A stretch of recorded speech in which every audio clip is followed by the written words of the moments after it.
Matthew McGough and his daughter Shannon get lost in the Australian outback. Their camping trip descends into a living hell. Shannon, get out! Run now! It was the worst moment of my life. Matthew faces a desperate battle to save his daughter. It was just like, it's hopeless. We weren't going to make it. In one of the most hostile places on Earth, We played together, laughed together, cried together, and now we're going to die together.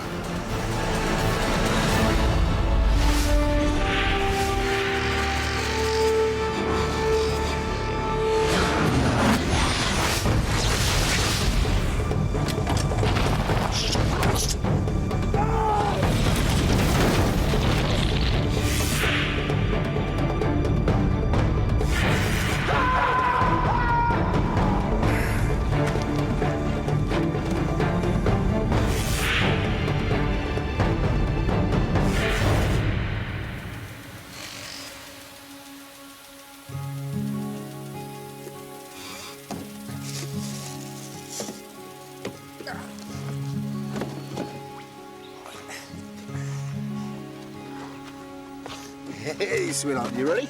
Yeah. in a remote town in Western Australia, Matthew McGough and his young daughter Shannon are about to set off for an overnight fishing trip.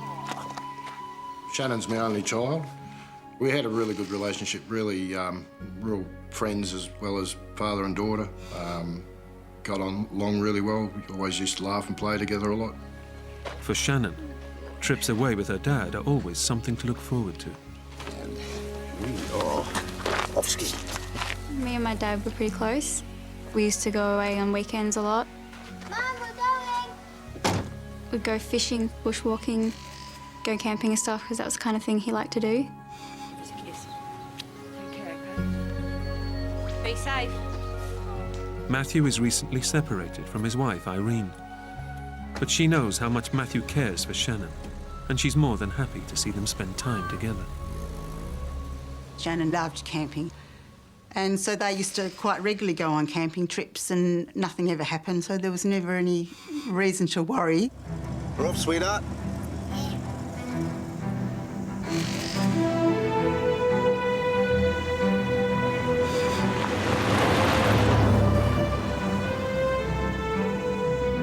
They live in a small town on the edge of Australia's Great Victoria Desert, a terrain Matthew knows well. The only way to get to see the countryside is to get off the beaten track. And that's the ruling I've always lived by. Look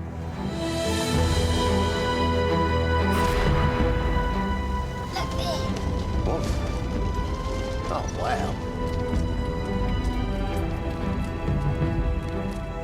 The plan today is to drive just 40 miles into the Outback, camp for the night, and head back the next day.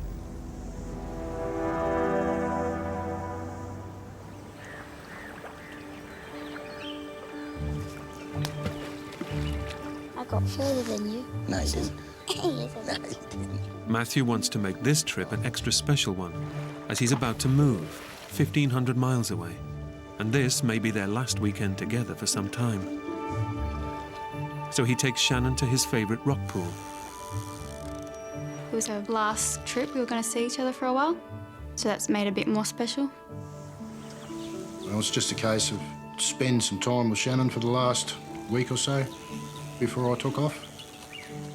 Have you caught anything, Dad? Nothing yet, sweetheart. Maybe later, eh?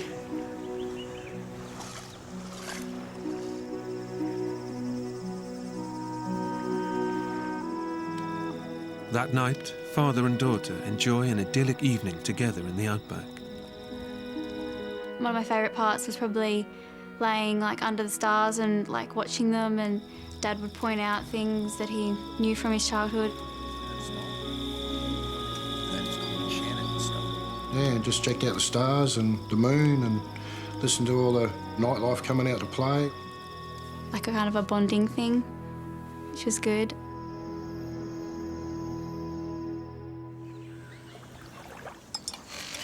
Right, let's go, sweetheart. The next morning, They're due to head back home. It's been a great trip, but one thing is missing. They haven't caught any fish. Shannon sort of looked up underneath the hair and you could see she was a little bit disappointed. So before returning Shannon home, Matthew decides to take a detour to try and catch her some fish. Listen, sweetheart, I've got an idea. Jump in. I sort of had a bit of an idea where there was another dam, a fair way away, but yeah, had a general idea about where to go.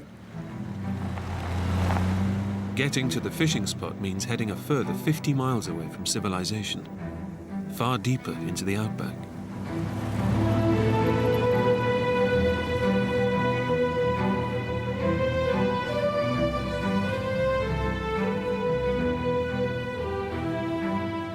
It's a vast expanse of desert, covering more than 100,000 square miles. Dangerous and inhospitable, one of the hottest places on Earth. The Australian outback is an unforgiving place. It's very harsh. The heat, you're looking 45 degrees Celsius, stinking hot, simple as that. But Matthew is confident that he knows the area well and has come well prepared. About 20 litres of water, spare tyres, food, tent and all that. I reckon I took pretty much all I needed to take. Matthew and Shannon drive for over 2 hours, deeper and deeper into the desert. But there's no sign of the waterhole. We're just pretty much going through a bush track, not well defined on the ground or anything. It's just virtually a couple of wheel tracks going through the scrub. His 4x4 is a tough vehicle, but Matthew is driving in ever rougher terrain.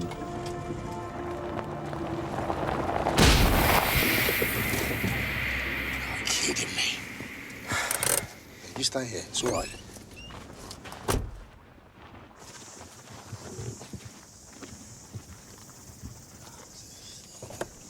What happened, Dad? It's a tyre. It's no problem.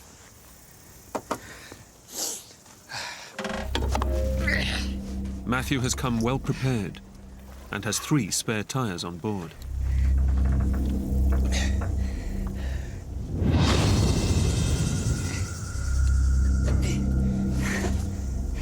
I wasn't in particularly good mood of changing a tyre at that time of the day.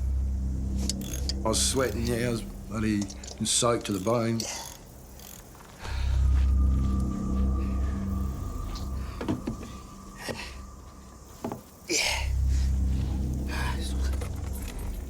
It's all right, it's all done. You all right? Yeah, that's good. Let's go. With the tyre fixed and 2 more spares in the bag, Matthew is still confident he can find the fishing spot. But the desert is strewn with boulders and sharp rocks.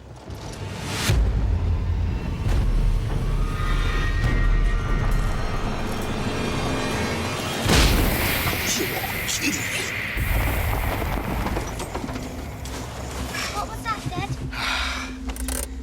It's the tyre. I'd only gone a couple of miles and then I had to change another tyre. It's now mid-afternoon. The hottest time of the day, with temperatures hitting 115 degrees Fahrenheit. And Matthew begins to have doubts about his quest to search for the rock pool. I was just wondering whether it was all worth it or not, pretty much.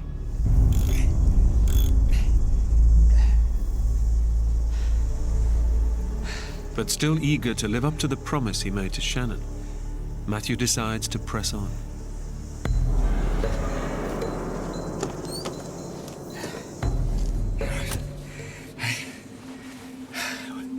We'll be fine. Let's get going. By my calculations, we're about halfway from where we'd come from to where we were going. And what's the point of turning around? Might as well continue on.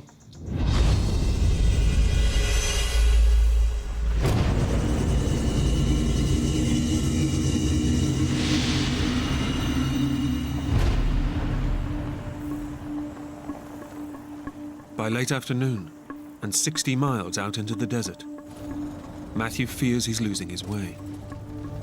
I'm sure it's around here someplace. I sort of run out of road. I lost me track.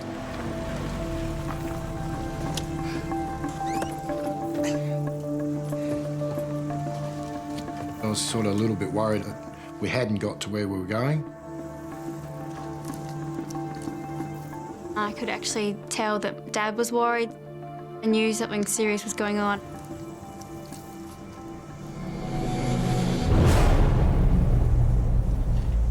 With just one spare tyre left, Matthew abandons his quest to go fishing and decides that it's time to get Shannon home.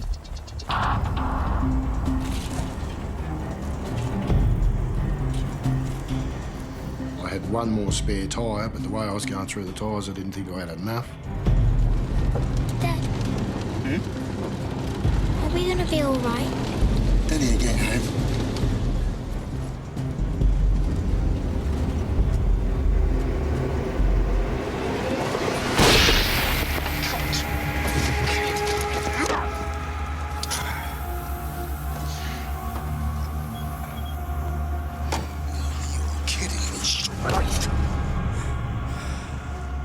I was pretty peeved about the idea of getting a third puncher, again in a stinging heat.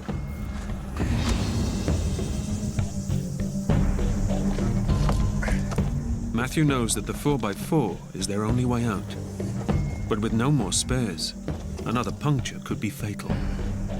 With hundreds of miles of scorching desert all around, there's no way they could ever walk out of here alive.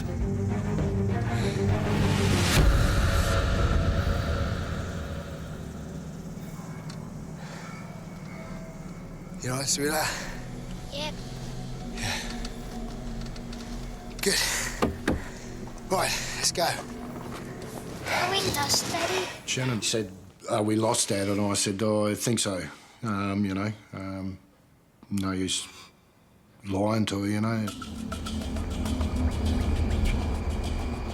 Matthew presses on, hoping to come across a track which will lead them to safety.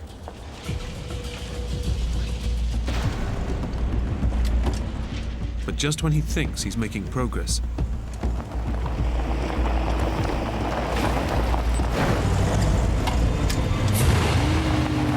the 4x4 suddenly stops in its tracks. Oh, you gotta be kidding me. What happened, Dad?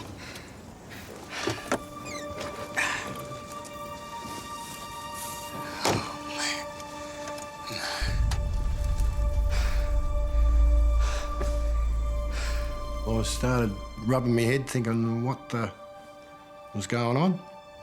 Why me? Why such bad luck? Jump out, sweetheart. We are not going anywhere. We've run out of track, we've run out of spares, we're stuck. I was supposed to have Shannon back that night, and we weren't going back that night. There was no way in the world. As darkness falls, Matthew and Shannon have no choice but to camp out for the night. Oh, I mean, if it had been just me, it wouldn't have been no matter, but I had Shannon with me. She was my main concern. She's always my main concern when she's with me. And in the remote outback, he's unable to call his ex-wife. If I could have phoned home, I would have, but yeah, no reception. Absolutely no signal whatsoever.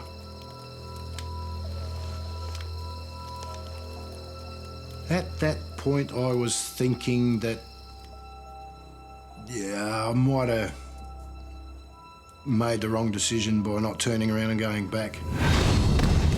Okay, fine. Let's get going. I was calling myself the biggest idiot under the sun.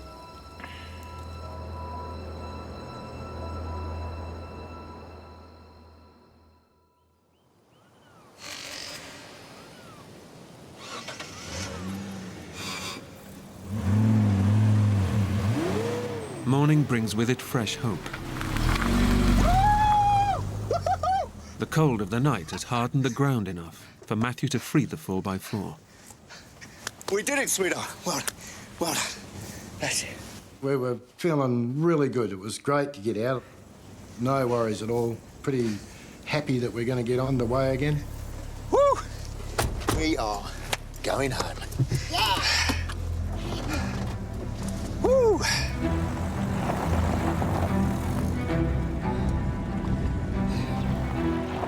But they've hardly got moving when disaster strikes again.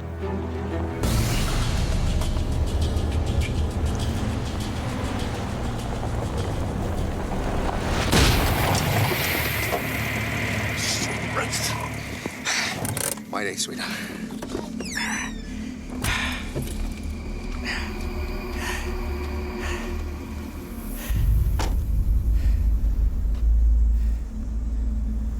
Another puncher. I was cranky. Man, was I cranky. Got no more spares. And, yeah, we is in trouble. Big time.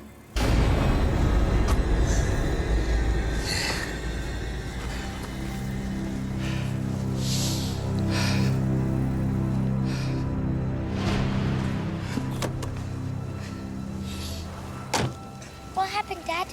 That's all right, sweetheart. I've got a plan. Matthew knows that driving with only one flat tire at the rear will put massive strain on the car's axle. So he does what he has to keep it moving.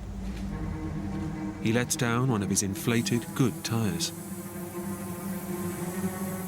He also tries to hide from Shannon the seriousness of their predicament. You all right, Dad? We're home soon, sweetheart. Home soon. So I ended up having 2 tight tyres on the front and 2 flat tyres on the back. Okay. We're off. Let's jump in.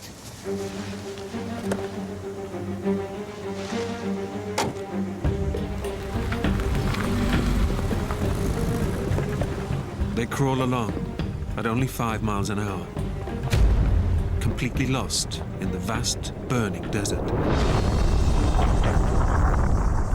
I was in 4-wheel drive and I was just pushing along. Straightened the steering wheel up and just kept going. We'll be fine. Yeah.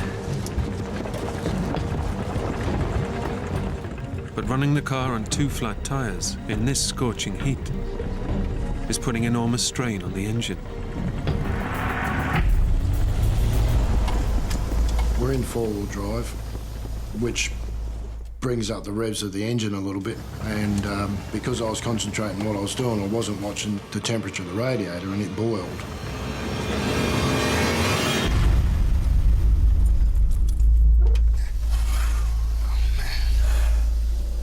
Matthew now faces a huge dilemma. Their car is their only means of escape, but will go no further without water. We had to put some water in the radiator, otherwise I would have cooked the motor. But he has only 20 litres left, and in the raging heat of the Outback, water is the key to survival. It's a huge risk, but Matthew is determined to get Shannon out of the desert and home safely.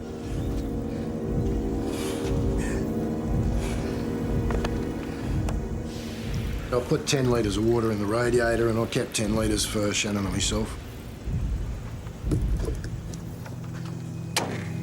Right.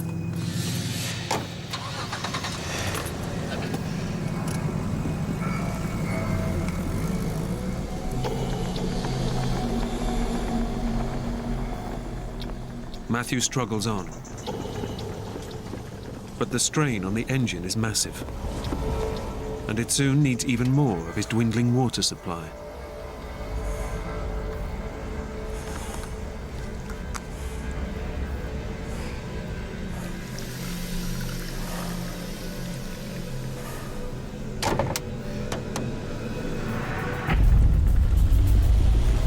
The car just seemed to be overheating all the time, and my dad really didn't make out that it was a big deal. I'm sure inside he was probably really scared himself, but he didn't let it show.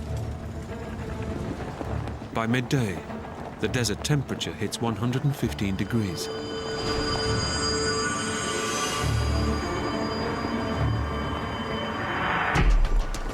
Whether it was an electrical fault or whether it was dry grass pushed up around underneath the hot exhaust system.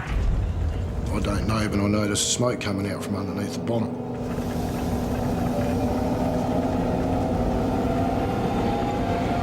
Shannon! Shannon, get out! Run now! Keep running back! He has just seconds to grab whatever possessions he can Stay back, baby! before the car explodes into flames.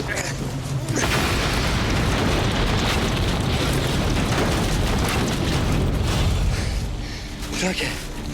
It's okay. It's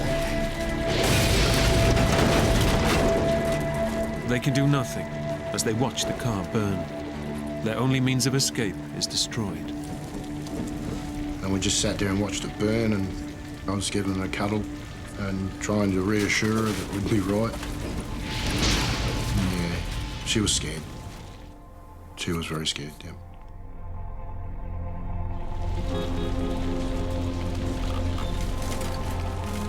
What started as an innocent fishing trip has turned to disaster. Matthew's only way of getting Shannon out of the desert is gone.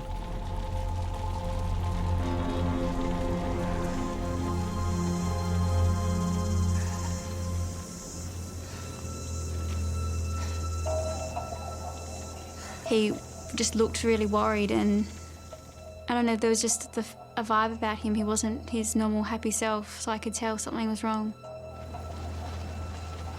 What's wrong, Daddy? I told her there and then that we were lost. Good time, big time. That I'd do everything that I could to get us out of the mess. I'm gonna get you home, okay? I promise.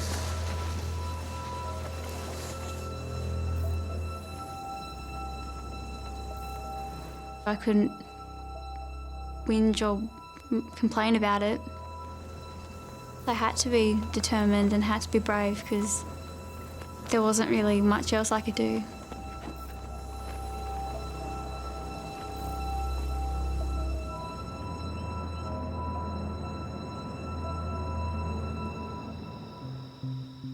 It's been 36 hours since Shannon was due home.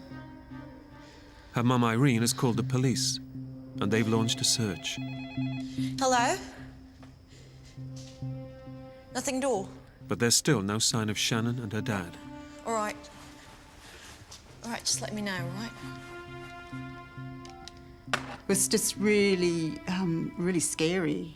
I couldn't sleep. I was just worrying where they are, and there's nothing you can do. You want to do something, but you can't.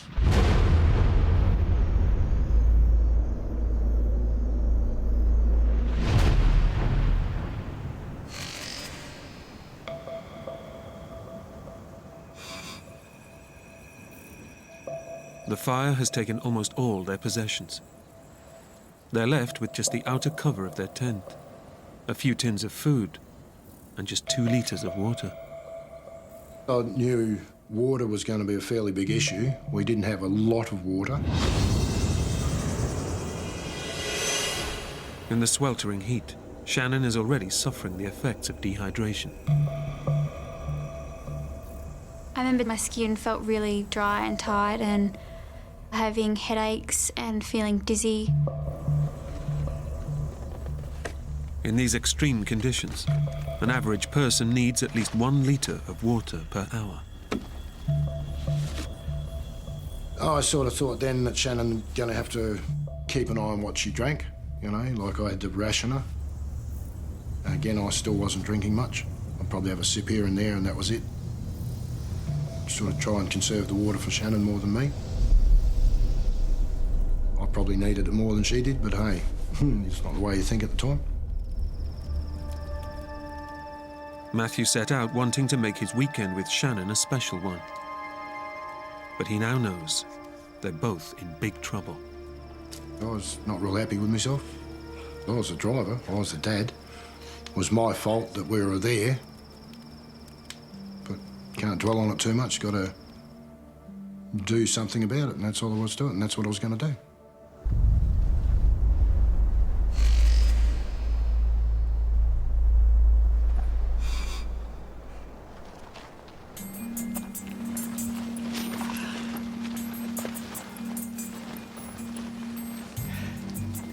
It's been 2 days since the car caught fire, and Matthew is determined to get Shannon to safety.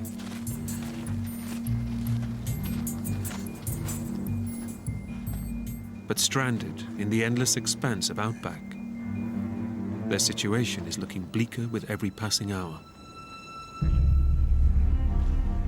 Then, on the horizon, Matthew spots something. It's an old radio tower, a possible lifeline. And I thought maybe I could get up there and get some mobile phone reception, you know, get up high, get a signal. He knows the best chance of them being rescued is to stay put. The golden rule in the Outback is don't leave your vehicle. If somebody is in the area and can find you, they'll come to that vehicle. But he also knows that they're now so far from their original fishing spot that any search party could take days to find them. The golden rule goes out of the window when you don't think there's any possible chance of anybody finding you where you are. Sweetheart, we're gonna get going. With precious little water left, Matthew is not prepared to sit and wait and risk watching his daughter die. I had to sort of think about how to get us out of there, so Look at the water. it seemed the right thing to do to head for that hill. Oh, man. Oh, man. But distances in the Outback are deceiving. And already severely dehydrated in the 115-degree heat, it's a decision that could kill them.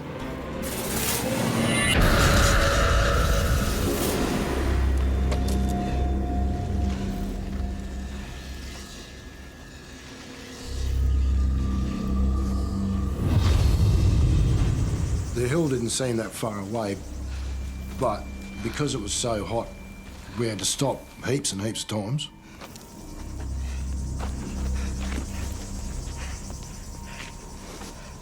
It's all right. It's all right. That's it. That's it. Come on. The closer we got to it, the distance just seemed to go further and further and further. It seemed that we were never going to get there.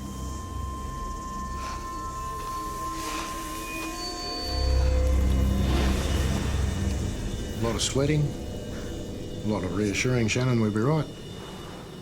So, it's pretty harsh. It takes 4 excruciating hours for Matthew and Shannon to finally make it to the tower. It's a rickety old structure, but his only hope of gaining enough height to get a signal and call for help. The dangers of climbing a mast, falling, breaking my neck, leg, whatever. Just didn't think of it, just did it. Careful, Daddy.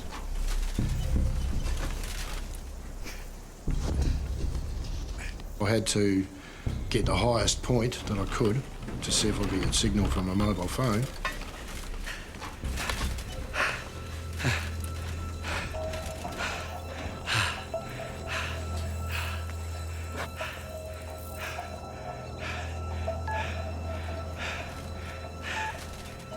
But he's just so far out in the desert that even at this height, there's not even the faintest signal.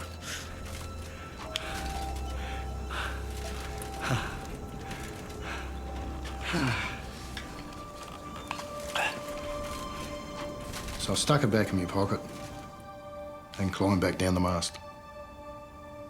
Disappointed.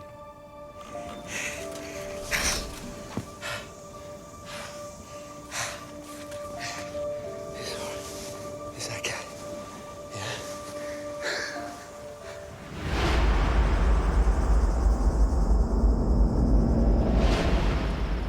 It's their 5th night out in the wilderness, and they now face yet another challenge. The temperature suddenly plummets to below 0, and without their tent, they're at the risk of hypothermia. That night, the temperature's dropping. It is freezing cold. It's getting colder and colder on hard ground. I kept building fires so Shannon could keep warm. I wrapped myself around her to try and get my body heat into her. I couldn't sleep at all. I was too worried about getting us out of there. And even though Shannon was there with me, I just felt so alone.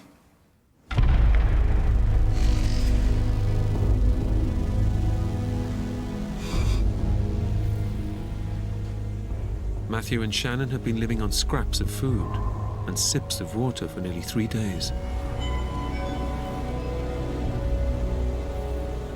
We're virtually down to no water, and I think we're on our last can of food. Out of options, they can only sit and pray for rescue.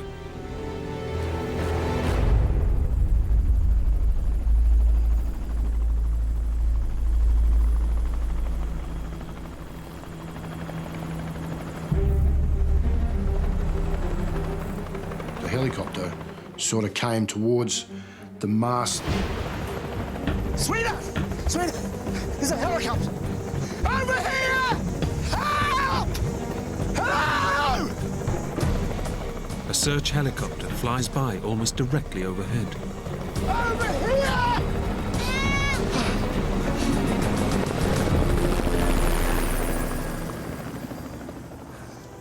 But in the vast expanse of the desert, they're just too tiny to be spotted. I just felt devastated. I was just, felt lousy. Absolutely lousy. Just couldn't believe they didn't see us.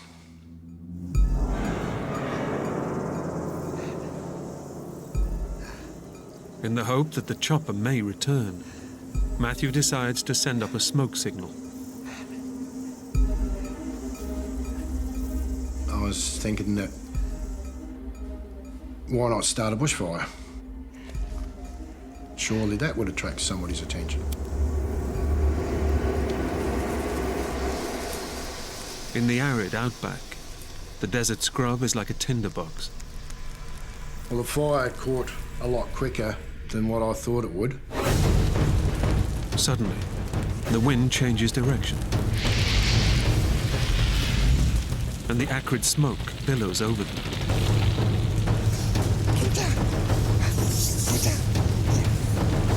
Wrapped my arm around her and pulled her head in towards my chest because the smoke was so thick, we were choking on it.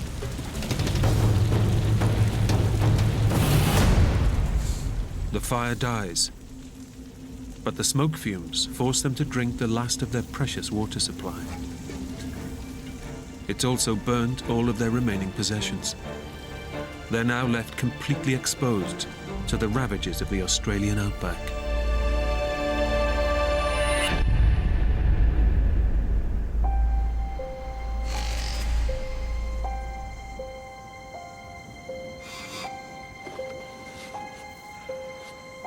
It's now been 12 hours since their water ran out. A lack of water will kill an adult within days. But Shannon is just a small child.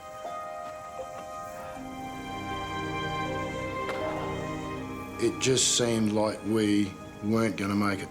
Not one thing that I was trying to do to save us or to get us rescued or to attract attention was working. Careful, Daddy. Over here!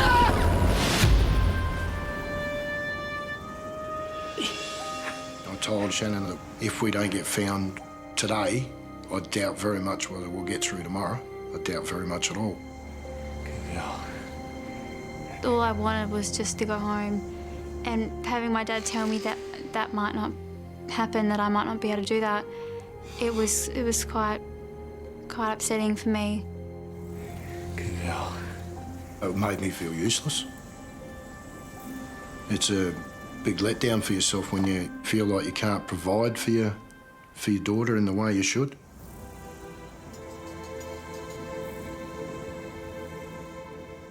Matthew decides that their only hope of being spotted is to strike out in the direction from which the helicopter came.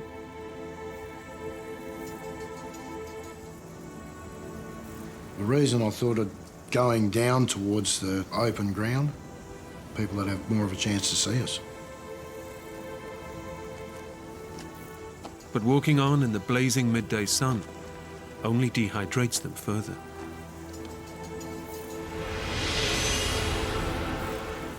The heat, flies, mosquitoes at night, dust.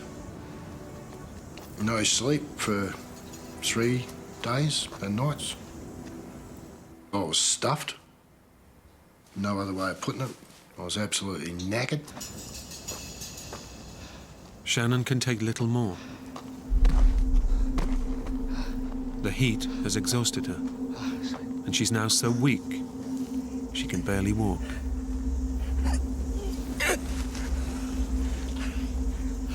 I wished that I had the energy to be able to pick her up and carry her, but I didn't have that.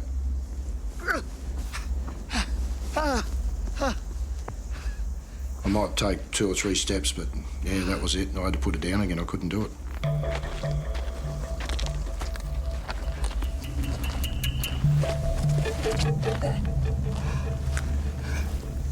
That's probably a very, very hard thing for a dad to, or for any person, I'd say, to be able to understand that you can't pick your own girl up, you can't pick your own child up and carry her. You just don't have the energy to do it, and that's a pretty hard thing to come by, to understand. Very hard.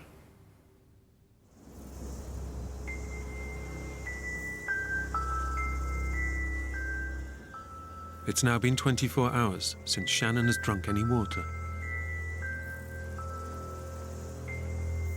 Desperate, Matthew considers a terrible option: giving her a drink of his own blood.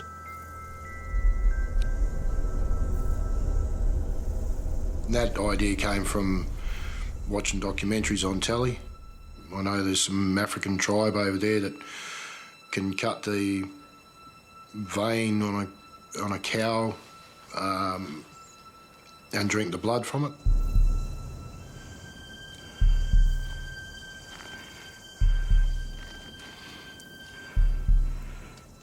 I got the knife and I put it on my wrist and applied some pressure. But it didn't happen, and I realised that my knife was just way too blunt. What are you doing, Daddy? Oh, nothing, sweetheart.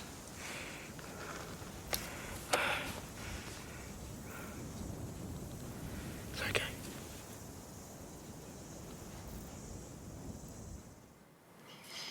It was sort of a last resort, really, you know?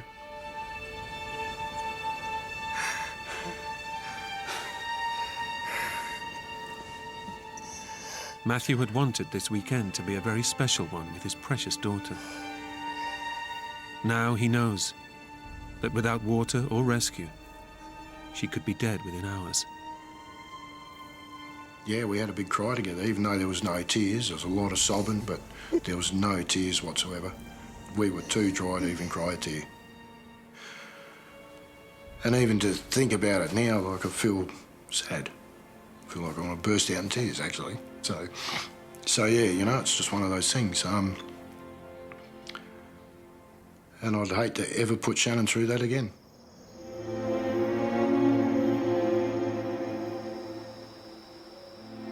Back at her home, Shannon's mum is running out of hope that her daughter will be found alive. Looking up to the heavens and thinking, you know, if you're there, you know, show yourself by bringing her home. I would have promised everything and anything to have her back safe, yeah.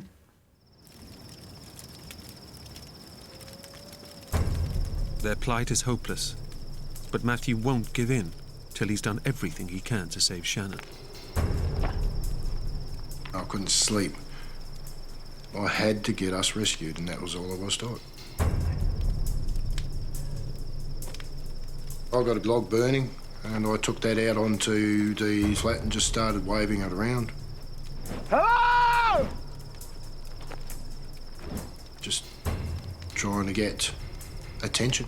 Somebody's attention, anybody's attention. Hello!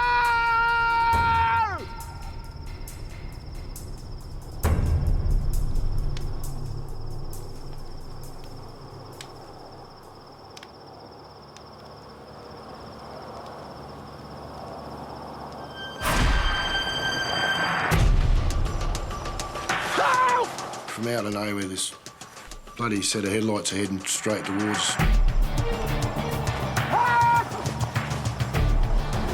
Outback!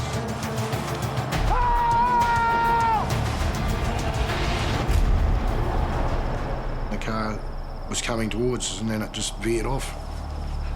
Over here!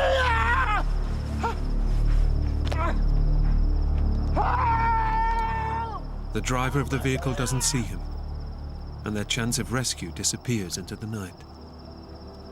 That feeling of elation just got shot down in flames. To see those taillights disappearing into the distance was just the worst moment of my life. With the chance of rescue gone, Matthew is convinced that he and Shannon will not survive the night. We'd played together, laughed together, cried together, and now we're going to die together.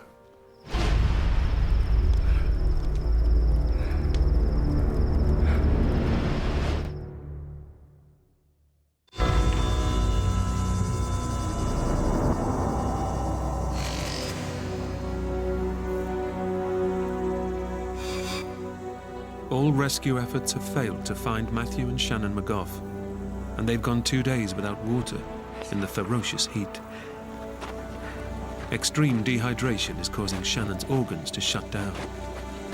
She and her dad are both close to death. I doubt very much whether we would have survived an 8th day. Pretty bloody sure of it, actually.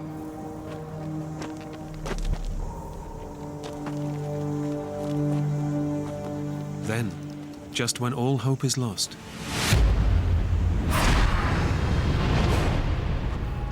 they come across a track. It's where the car must have driven past them the night before. I was not going to leave the track. We're following it in the hope that this vehicle would come back or another vehicle had come through.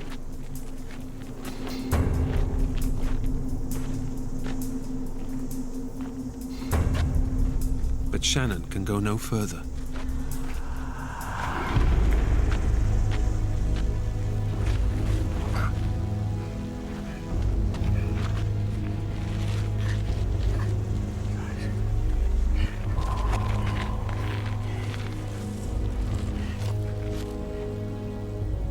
Shannon wasn't saying much at all.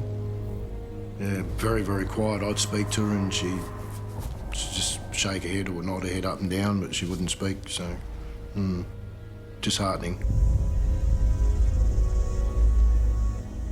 Exposed to the scorching desert sun, Matthew needs to protect his dying child from the unbearable heat. It was boiling. The heat had risen big time. It was hotter than the last few days. And I knew that I needed to get Shannon into the shade. So I dug a hole in the ground so that I could put Shannon in it and then cover her back over. And that would keep her a bit cooler than sitting out in the open.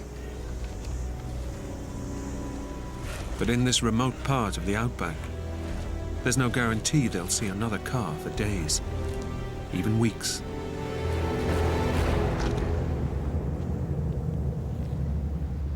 Matthew knows he may have just dug his daughter's grave.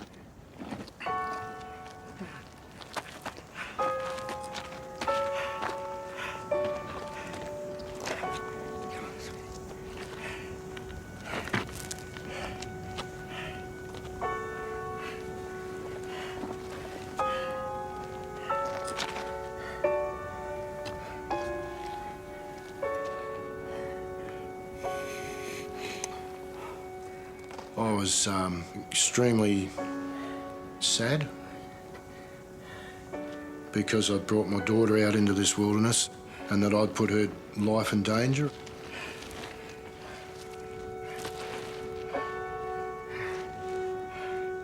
After 8 days, battling to keep himself and his daughter alive, Matthew finally gives up.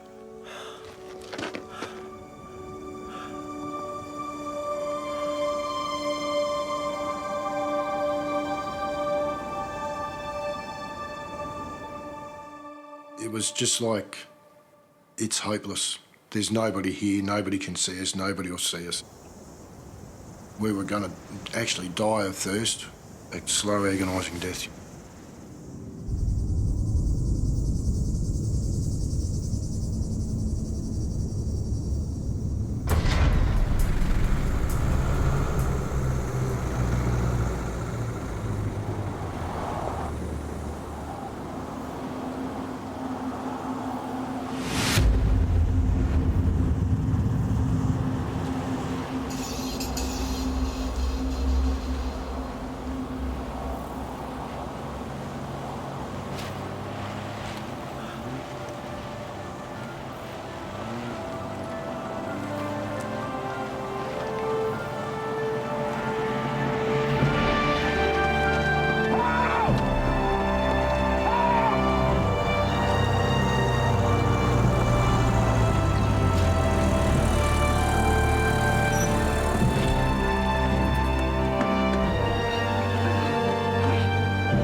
Dad rushing back over and waking me up and saying that we'd been found. After 8 days in the Outback, their ordeal is finally over. I felt an enormous weight lift off my shoulders. I felt fantastic. I still remember the car pulling up and this little girl coming out and me just crying and crying and putting her in my arms. And she said, I know why you're crying, Mum, because you're happy to see me. And I was, yeah. Doctors estimate that when Shannon was found, she had just a few hours to live.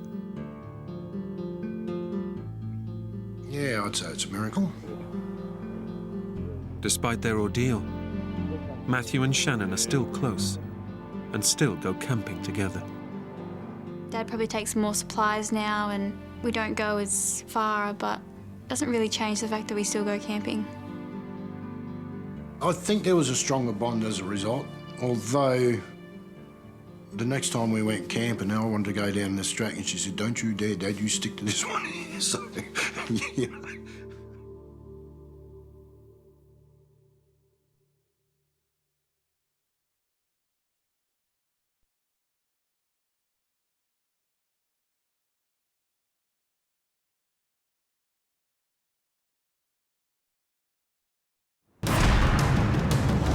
One man on a mission to prove he can survive alone in the wild. Woo! Caught in a vicious snowstorm, a fateful slip sends him plunging off a cliff. I don't know how far I fell. It had to be 30, 40 feet. You have no control. You just hope you land and survive. Trapped on a ledge with sheer cliffs above and below. I'm here! No one even knows he's missing. I thought, I can't stay here. I'll just dwindle and die. I didn't think I was gonna make it.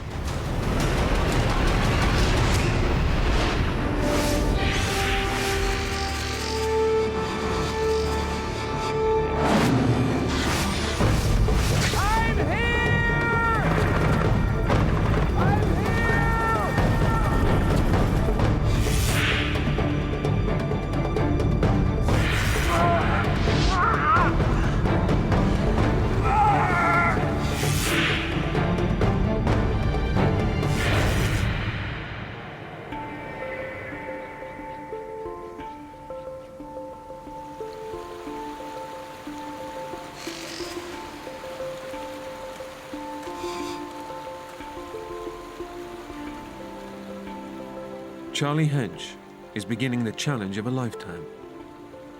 A solo hike in the Sierra Nevada mountains. With his 50th birthday approaching, he's out to prove he's still got what it takes to survive alone in the wilderness. I love the solitude. I love nature. I love the outdoors. It's something I always wanted to do. Considered myself being somewhat self-sufficient. And so I think I kind of went up there alone in an attempt to prove that to myself, I think. Charlie has hiked in the mountains many times before, but always with friends. He knows that going alone will be his toughest challenge yet. I'm not getting any younger, and I'm not as in good a shape as I used to be, and I just wanted to get lost for a week, walk away my worries. Charlie's long-term girlfriend of 7 years, Julie, knows what this solo trip means to him. Charlie has spent a lot of time, I think, on his own and alone. He likes to go and do things by himself. He got this wild hair, this idea that he really wanted to go and do this. And I knew that there was no stopping him. I remember we hugged and kissed. She wished me luck, told me to be careful, told me she loved me, and I told her the same. He's a big kid. Charlie's a big kid.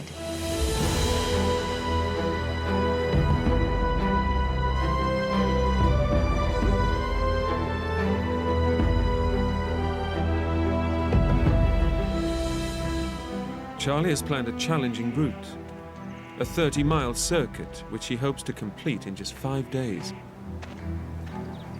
His first day's climb takes him high into the Sierra Nevada peaks. Here, 20 miles from civilization, he can enjoy the beauty and solitude. It's just him and nature. The Sierra Nevada mountains, just a gorgeous spot. Being alone in the wilderness appeals to me because of the beauty. I just think Mother Nature has so much to offer. Unspoiled, quiet.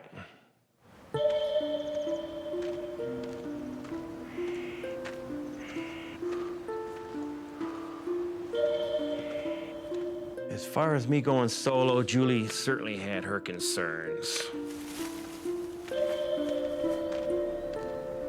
I was concerned that maybe he wasn't in shape for this. He hadn't done a hike this length in a very long time. But Charlie makes good progress up the mountain. And after a grueling hike, he can reap the rewards of being self-sufficient. Part of the allure of going up there is fishing. You get high enough in the mountains and there's golden trout. Catching some fish and eating them that night, nothing beats fresh fish. I felt real good that first day.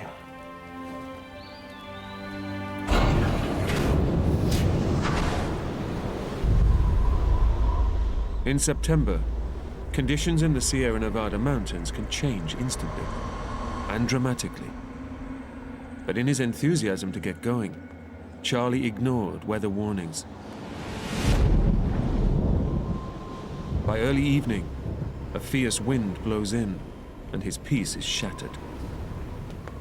Wednesday night, the wind started picking up.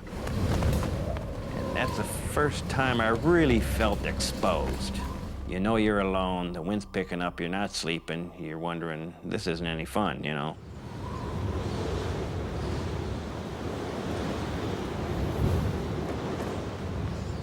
I really became concerned for the first time Thursday when it really started to snow and the wind was just howling. The wind becomes a vicious snowstorm, and Charlie hunkers down for the night, hoping it will pass.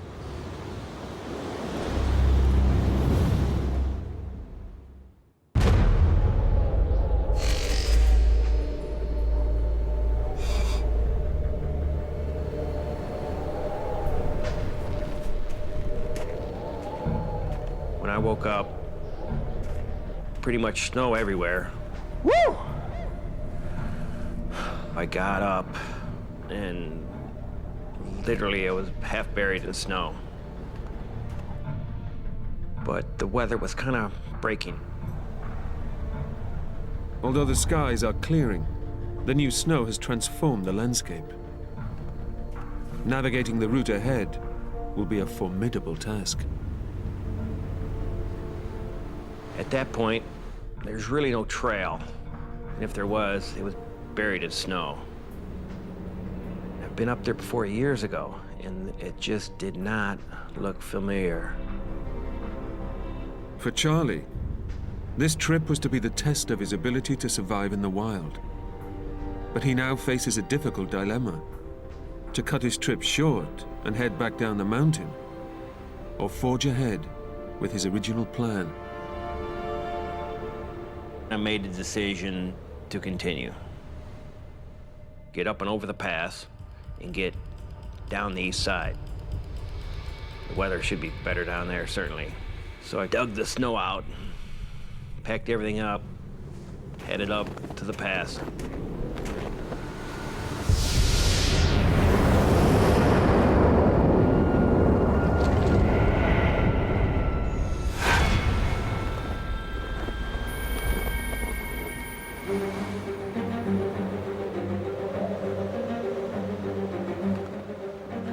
Charlie struggles on for 2 hours, but hiking blind across the snowdrifts, he's way out of his depth. It was just very tough.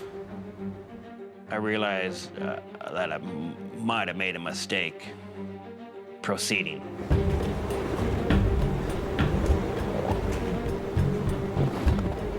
But my rationality tried to overtake me, and I told myself, you'll be okay.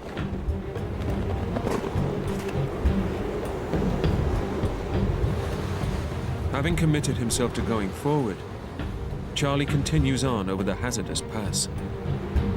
But here, the terrain is perilous, and now the weather takes another dramatic turn for the worse.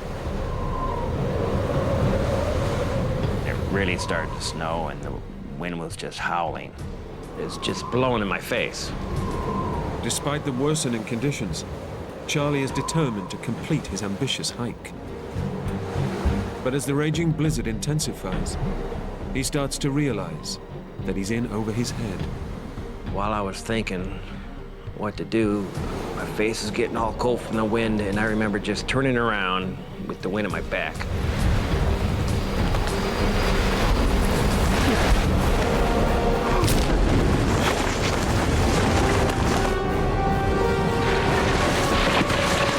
I don't remember tripping. I don't remember flying through the air. I just remember I hit my head.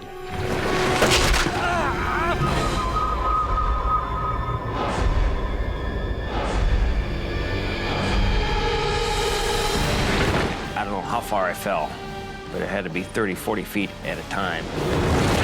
You have no control. You just hope you land and survive. Charlie helplessly plummets to certain death.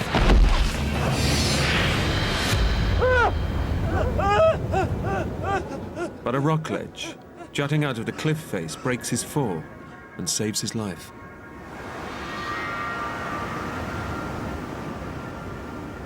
The ledge that I landed on was no more than maybe 6 feet deep and maybe 10 feet wide. I looked up. I couldn't go up. It was too steep. Looked down. It was steeper than heck. I was trapped on a rock. It's just an awful feeling.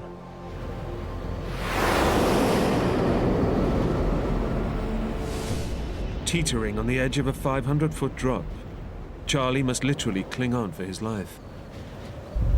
But the fall has shattered his right wrist and badly damaged his spine, and the blow to his head has left him with severe concussion. Blasted by the freezing wind, his survival instincts kick in. Soon after, I was just overcome with the pain of my injuries. My whole right arm was just numb from pain. It immediately swelled up. And the right side of my head hurt like mad. I knew that the only way I had a chance to survive Charlie! is to get warm. So I wanted to get that tent up and get inside my bag and try and warm myself.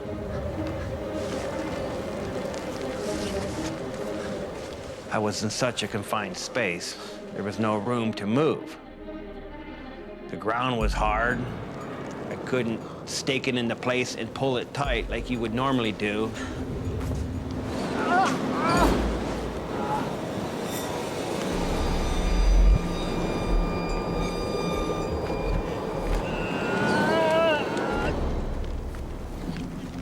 I got on my bag and rubbed myself, tried to get warm and dry off. I distinctly remember, for one split second, realizing how lucky I was to survive.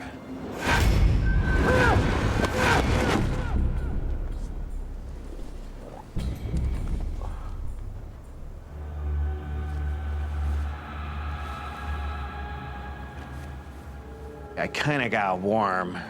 I kind of gained my senses a little bit. And I thought, well, I got a cell phone, I could try that.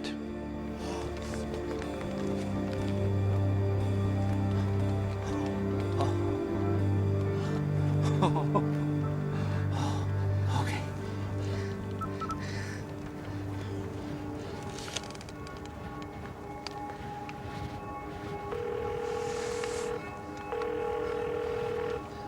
Hello.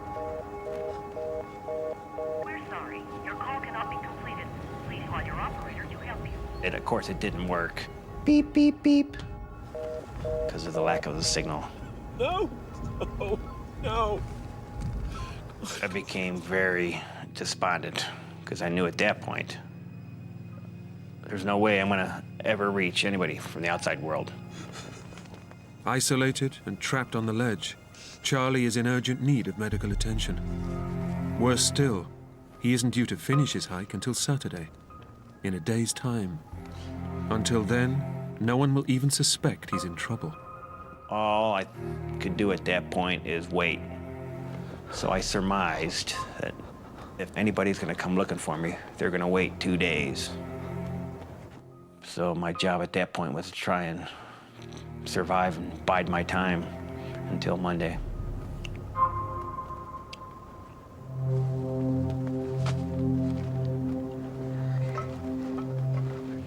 But Charlie's food supplies are running dangerously low.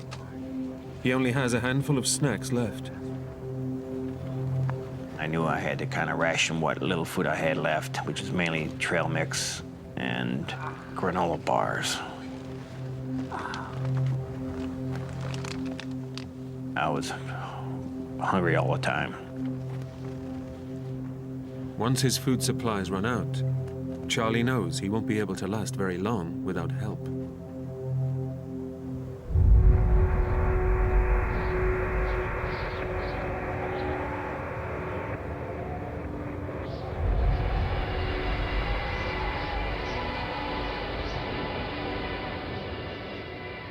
As night falls, the temperature on the mountain plummets to below freezing. Physically and mentally drained, Charlie desperately needs rest. But pained by his injuries and balanced precariously on the tiny ledge, he's too terrified to sleep. I quickly became aware of how uncomfortable this ledge was.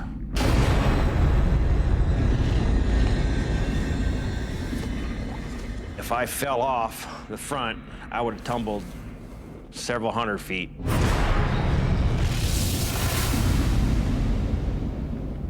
I just could not sleep. I don't think I slept the whole time. Most of all, I was scared.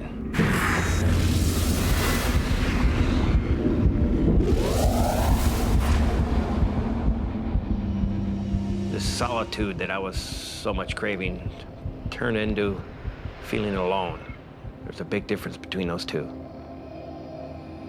So I became very frustrated, very kind of angry at myself.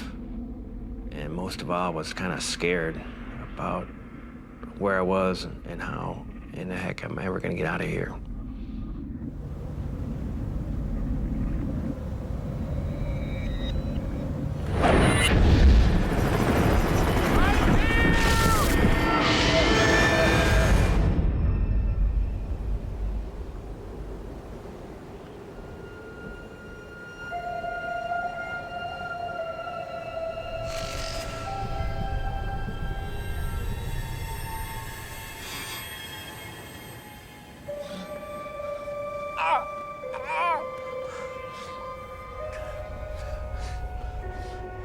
In the fall, Charlie lost all his precious water. Without anything to drink, his condition will rapidly deteriorate. I was thirsty. I hadn't had a drink of water probably in, 10, 12 hours. And so it occurred to me, well, I could melt some snow.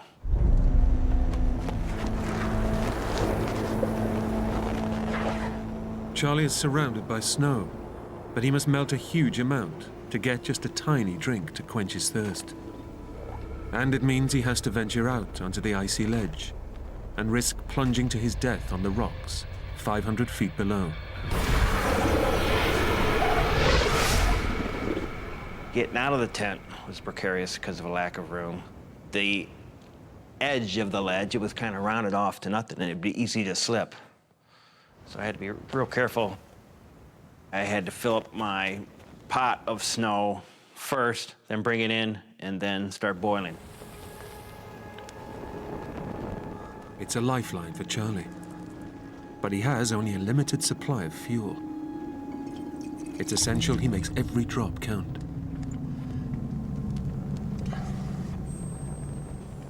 And you boil a pot full of snow, you only get about this much of water. It was quite the effort to melt snow just because of my hand, and I didn't have much fuel. Once I did melt snow, that little bit of water sure tastes good. Charlie's meager water supply is enough to sustain him for now. But he will have to keep melting vast amounts of snow to stay alive. Back home, his girlfriend Julie is wondering if he has successfully completed his solo hike.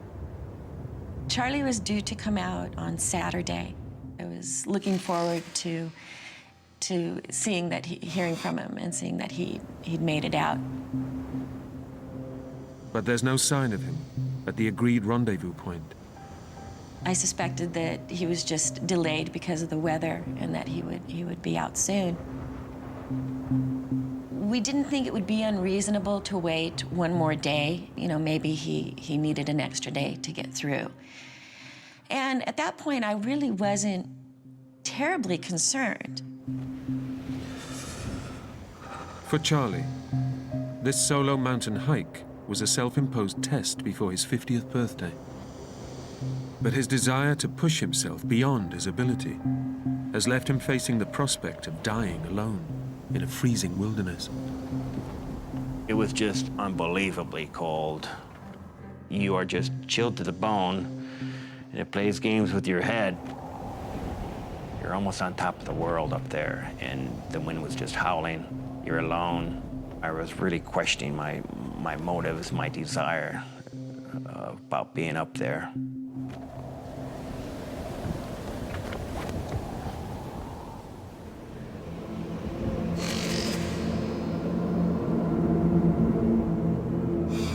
Charlie survives a second torturous night without sleep. But after 48 hours trapped and critically injured, he's desperately weak and is starting to suffer the effects of dehydration. You stop urinating, your mouth becomes dry. I knew I had to melt snow in the morning and melt snow in the evening, but I only could do it at those times because I only had limited fuel. In the freezing cold, lighting the stove is already an awkward process. But with Charlie's shattered wrist and suffering a concussion from the blow to his head, it's become a potentially lethal mission. In trying to light the stove, I spilled a little bit of gas, and so I mopped it up with my bandana.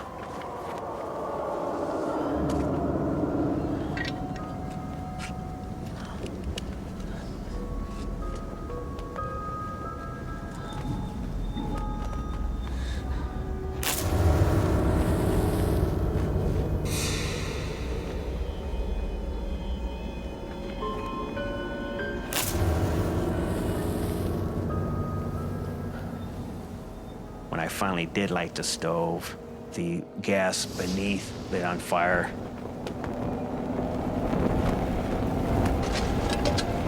So I grabbed my bandana,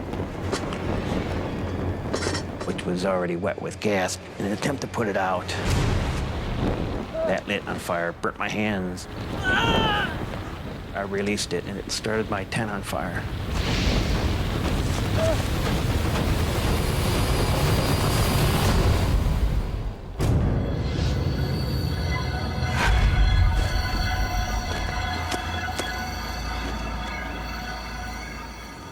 fire has burnt the last of his fuel. His only way to produce water trapped on a tiny ledge, hundreds of feet high on a sheer rock face.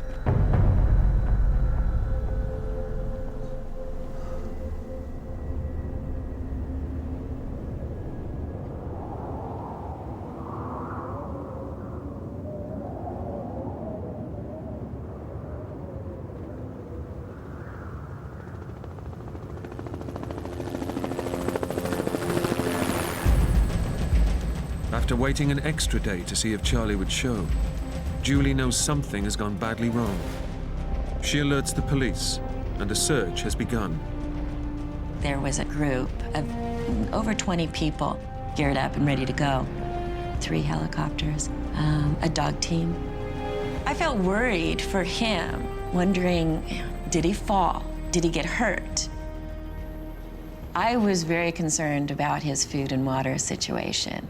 Being that he had only planned for so many days, I was completely consumed. That was all I was interested in, was finding Charlie.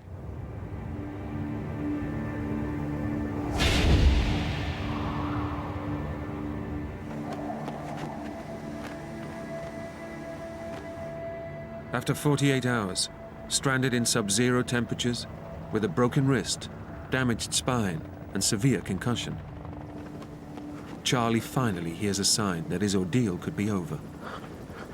I heard some helicopters. They were quite distant at first.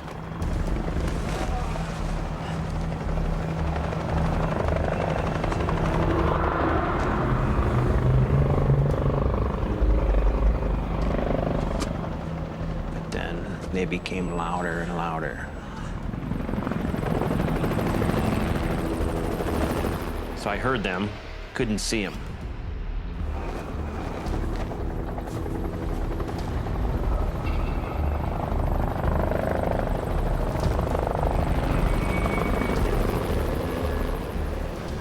And they became louder and louder. I had a sack on the end of my fishing pole, just in case I did see somebody in the air, I could wave to them.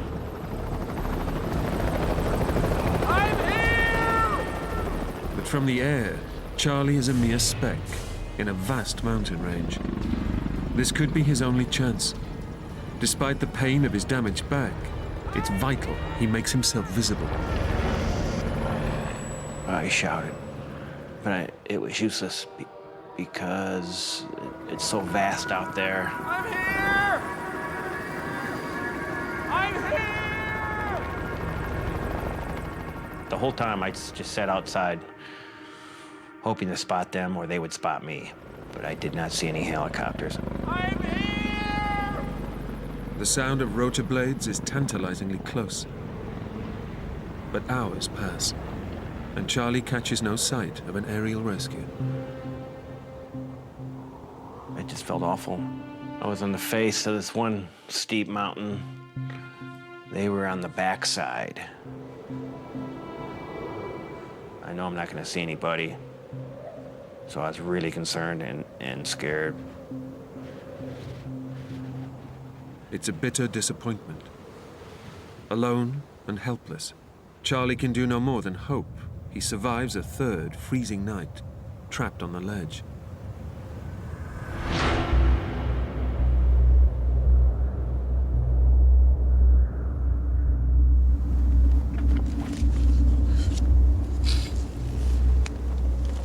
I had this little map that I jotted notes on the back. It was like, you know, a little journal, so to speak. I recall noting that it was probably the worst day of my life.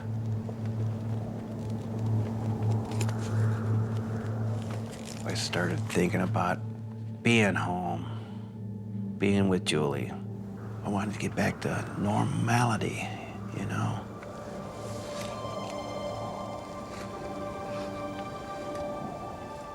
My focus was wondering what he was going through and how he was feeling. I was safe. My main concern was always Charlie and what he was going through, what he could be potentially experiencing. I was really down at that point because I knew I might not make it out unless somebody comes find me. I knew I was lost. I knew I couldn't go anywhere.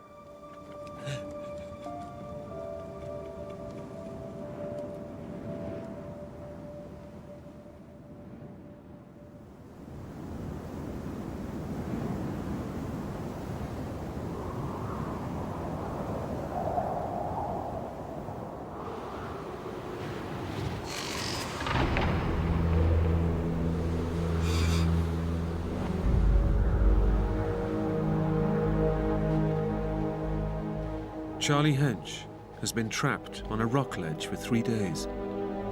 With severe concussion, an injured spine and shattered wrist, he's in urgent need of medical attention. But search helicopters have failed to spot him. Dehydration is seriously weakening him, and his food supply has all but run out. I was very hungry. I lost all my food Tuesday morning. I didn't know what I was gonna do for food. There was no nuts, no leaves. There was nothing around. There's rock and snow.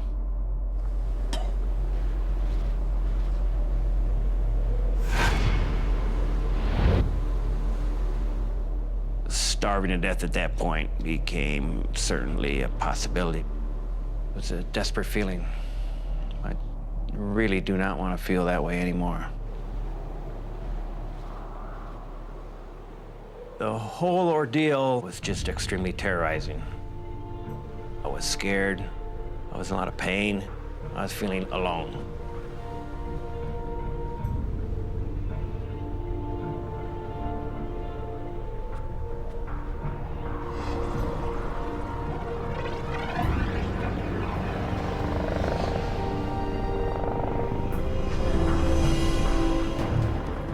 But the silence on the ledge is broken once more. It's a glimmer of hope.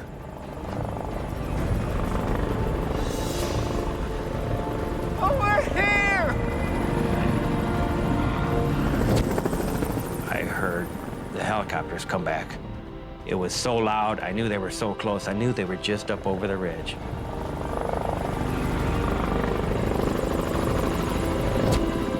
And then I even saw one briefly coming in sight out of the ridge line. Here! Over here!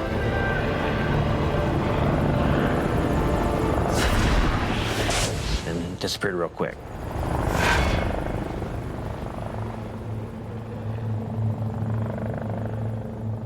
A second attempt to find Charlie has ended in failure. He knows his girlfriend Julie has details of his planned route, but he can't understand why the helicopters aren't searching closer to the path from which he fell. Things became real quiet. And so Tuesday afternoon, I thought they quit looking for me. I didn't hear a thing.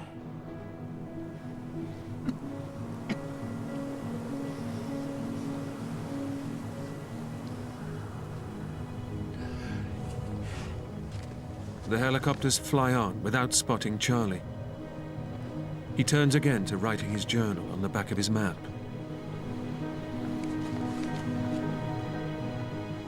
But this time, he takes a closer look at the route he was supposed to have taken and makes a shocking discovery. I finally realized, looking at the geological features out in front of me, I realized that I went over the wrong pass.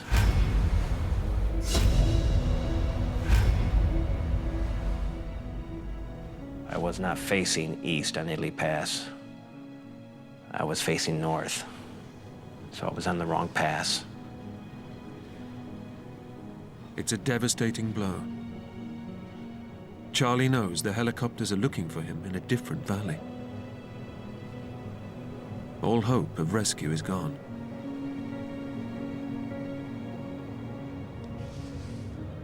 Realizing that, thinking that they quit looking for me, I thought I had to, I can't stay here.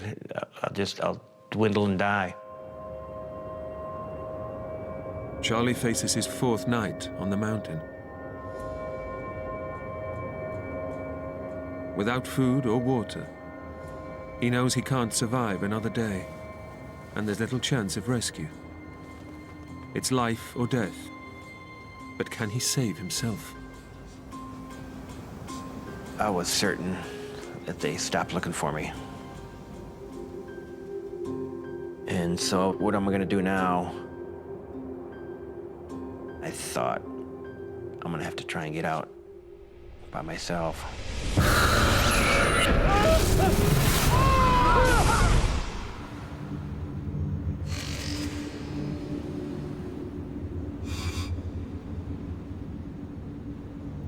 Pinned to an icy ledge, Charlie Hench realizes that rescuers are looking for him in the wrong place and may never find him. He must take action or surely die. His only choice is to attempt to scale the sheer rock face, despite his injuries. I went into panic mode, thinking, if I'm gonna survive this, I gotta try and get out. I knew I couldn't go down. It was out of the question. And I kind of surveyed the landscape above me. And I said, I'll try this way, up and to the left, as I face the mountain. But with a badly damaged spine and broken wrist, every inch Charlie climbs is agony. My hand is broken, so it's most difficult. You're kind of hugging these rocks one-handed. It was just very tough.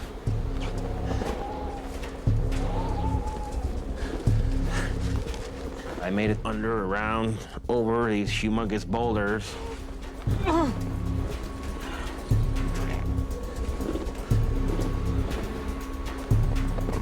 I scrambled over, 3 or 4 rocks. And then just, I couldn't go up anymore.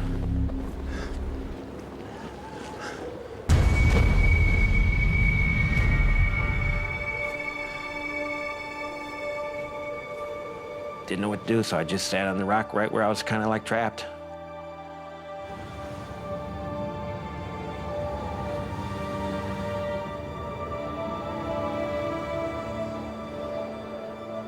I was trapped on an even smaller rock, and I thought I couldn't go down and couldn't go up. I was literally stuck even in a worse spot. And it was early evening, and so I didn't know what to do. And so I made the decision, well, I'm just gonna stay here. What else can I do? Charlie's shattered wrist and weakness from dehydration make scaling the near vertical cliff face impossible. Away from the shelter of his tent, he is now totally exposed to the icy wind, and the temperature plummets. It was just so uncomfortable. Not only could you not sleep, but you're just uncomfortable in the position you were. And I thought it was, I didn't think I was gonna make it. A, I was so uncomfortable. B, they stopped looking for me. So I just laid awake all night, looked at the moon.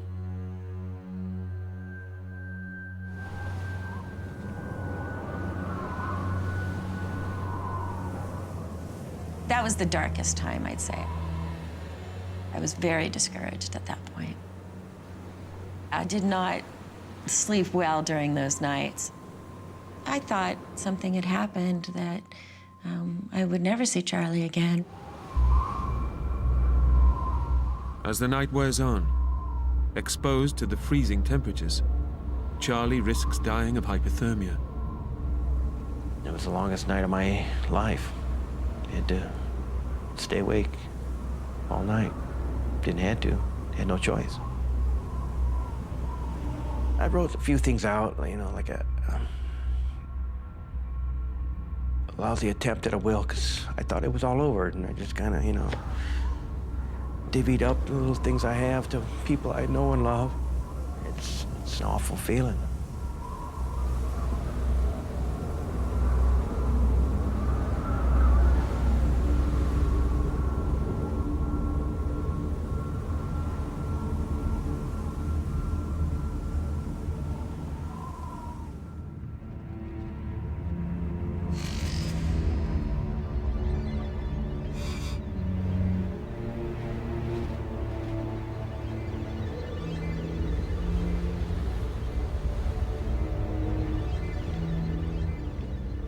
Against the odds, Charlie survives the bitter night. But the ordeal has taken its toll. I was not going to spend any more time on this rock, and so I chose the lesser evils, which was the ledge. And I'm looking forward to climbing back in my bag, and I was gonna write some last words. So I scrambled my way back down. It took me 20 or 30 minutes with one arm and 2 feet and hoping for the best.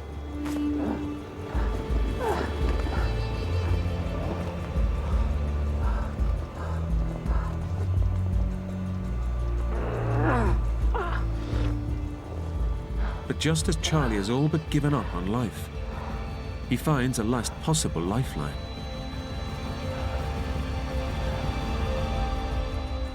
I'm thinking maybe I could start a fire. It never occurred to me to start a friggin' fire.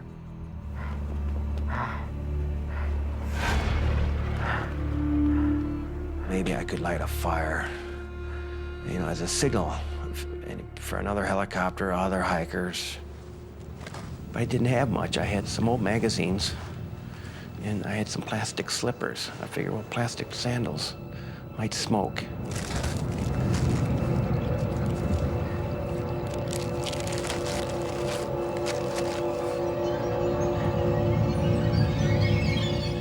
But I had like 3, 4 matches left. My hands were just all torn up. My wrist was broken, so I think I tried to strike him with my left hand. First match, you know, lit and wouldn't light the paper. Second match got wet because my fingers were so wet to begin with.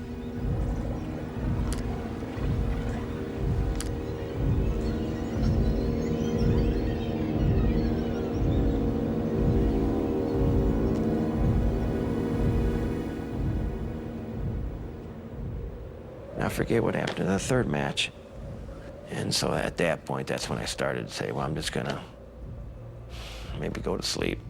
I was so tired.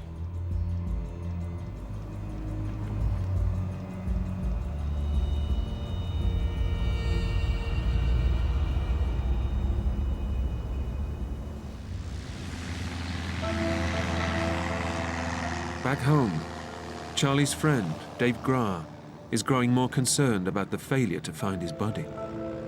As a trained pilot, he decides he needs to get involved in the search and try to save his friend. Tuesday night, I think I woke up several times during the night and couldn't help but think of Charlie and thought that, well, I need to do something. 35 years earlier, Dave's brother got lost in a storm hiking the same trail that Charlie has been following. He has a hunch that the helicopters have been looking in the wrong valley. I was thinking about my brother's accident. If it's snowing or windy or something like that, it can be downright dangerous. It can be fairly easy to get lost. So I had to climb very, very hard and still had to probably circle around a bit to get up over the mountains. Look down and try to scour the rocks for someone that might be stuck there. But this aerial search also ends in failure. I couldn't help but be disappointed that he wasn't there. I wasn't going to find him, and that probably was not good given the weather and the time that had gone by.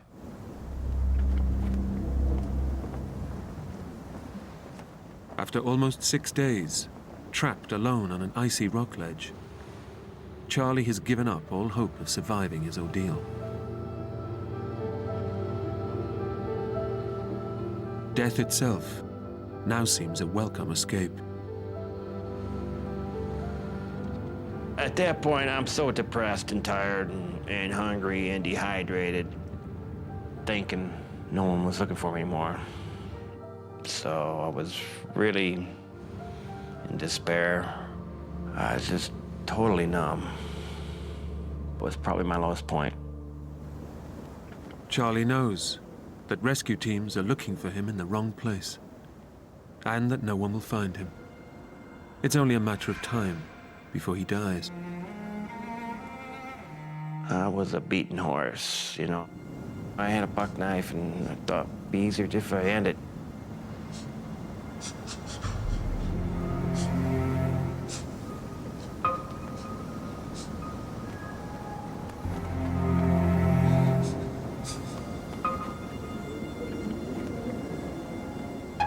I never would have done that. I got too many friends that love me, and I love life too much. That's no way to go for a man like me.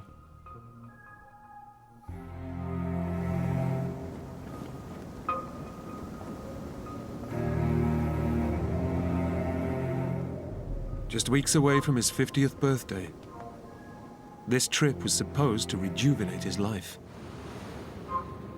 Now, Charlie waits for a slow, agonizing death.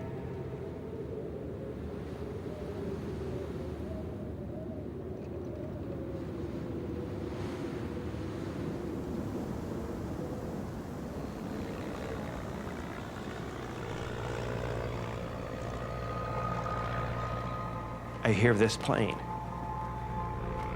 and he's at, you know, he's above me.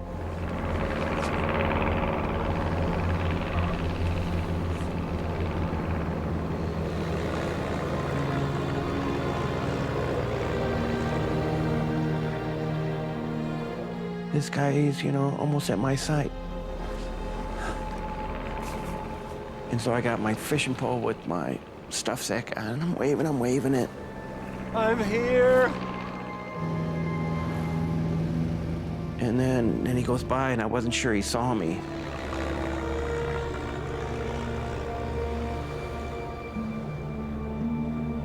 Over here.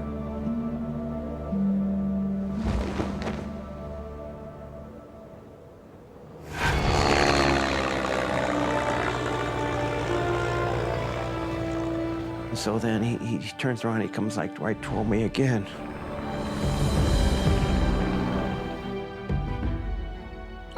Wave my bag. He does the wing dip, you know, like you see on Star Wars and that. And I just thought that was the best thing that happened right there. After nearly a week, trapped alone on a small rock ledge, Charlie Hench is finally found. Following a gut instinct, his friend Dave decided to search the far side of the mountain pass, close to where his brother was lost, one last time. Well, it was pretty amazing. I mean, I guess Charlie could be described as a needle, and the mountain's a haystack, and I did find that needle in a haystack. I've actually been to the ledge where he was stuck, and I've been there during the summer, and it's a pretty scary place. Charlie could have been killed. My experience in that whole thing is that it turned out good. I mean, Charlie and I have quite a bond that we wouldn't have had before, and that's something pretty special.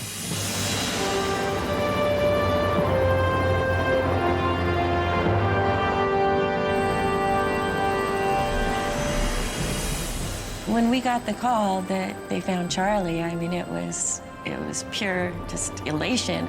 We both just fell apart, and you could just hear it in his voice that it was pretty traumatic. So I was just very thankful. He's a survivor. That's just, he's a tough guy. Charlie received emergency treatment for his broken wrist, lower spine, and head injuries. And when he returned home, was welcomed like a hero. I finally got back to town and saw Julie. I was just thrilled. She's a big part of my life. And I was just very happy to see her. It was just the little things that kept me alive, that I wanted to return to, that I love so much.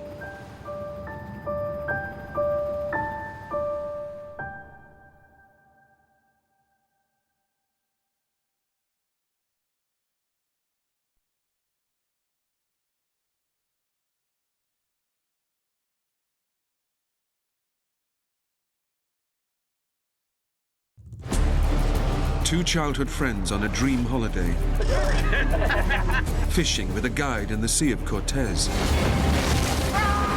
But when their boat crashes on a remote Mexican island, their trip becomes a nightmare ordeal. Oh, God.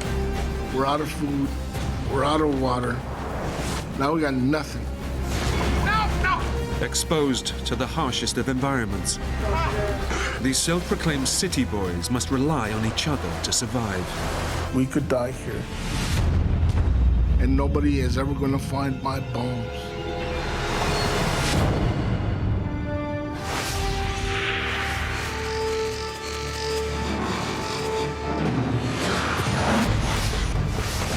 Jump!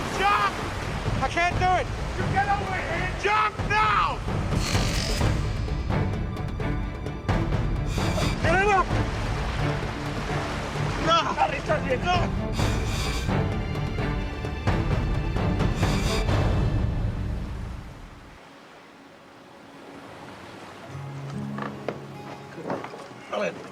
Come on, let's go.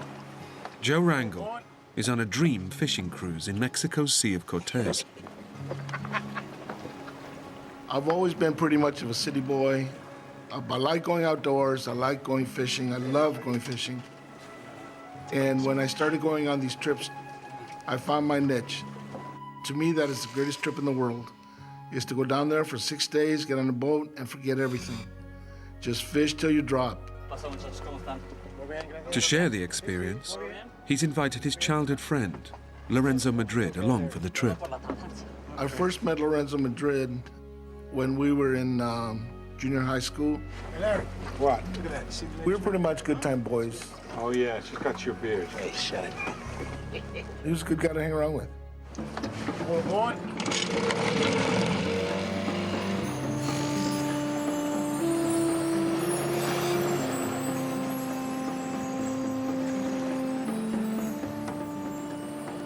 The men are based on a tour ship anchored off Guardian Angel Island, 20 miles from the Mexican coast.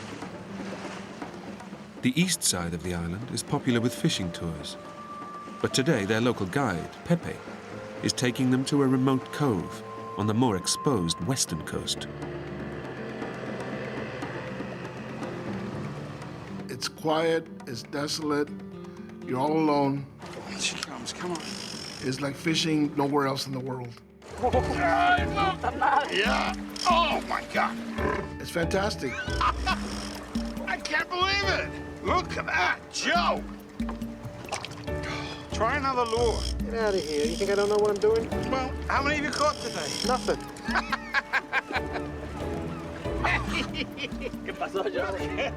The detour to the remote side of the island pays off. After a successful day's catch, the two friends are more than happy with their guide, Pepe. He's a nice kid. He's outgoing, willing to please. Pepe did not speak any English at all. What'd he say? The bucket's too small, man. The bucket's too small. Sí, vamos. As the sun starts to set, it's time to head back to the tour boat. Hey, Outback. We just sat down and opened the beer and get the ride back to the big boat. But when Pepe swings south, the boys begin to wonder if they're heading in the right direction. The tour boat was anchored on the northern tip of the island. Hey, should we go? No, I don't think so. Yeah. This stuff's not familiar to me. Pepe, ¿dónde vas? So I asked him, isn't the boat back there? Vamos bien, el Celiagelina se fue para el sur mientras ustedes andaban pescando. Sí. And he said, no, while you guys were fishing, the boat passed us. And they went this way. I didn't say it. Nah, me neither.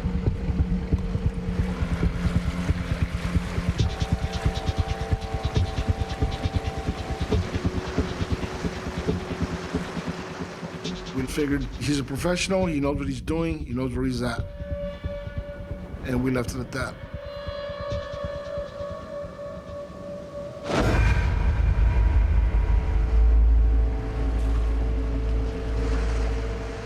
But after an hour motoring south along the island's coastline, There's still no sign of the tour boat. And Pepe has more immediate concerns. Joe! Ya no hay gasolina. ¿Cómo cae la poca gasolina? He tells us, I think I'm running out of gas. What's up? No fuel is what's up. It just gets better. It was a bad situation. It was dangerous. They have just minutes before the engine cuts out. And without power, Joe knows they can't steer the boat and could easily be swept out to sea by the currents. I said, let's beach this while you have power. Pepe, vamos a la playa. ¿Qué playa? Pura roca, no puedo para allá. Their only hope is to make it to land. But the island's coastline is a fortress of jagged rocks and sheer cliff faces. He said, there's no beaches. This whole island is rocks. They know they have no option but to try to reach the shore. Between the current and the sharks, I'd rather take my chance on land than out in the water. Vamos. No me quiero estrellar, no puedo estrellar. Vamos con ella. A la playa, vamos.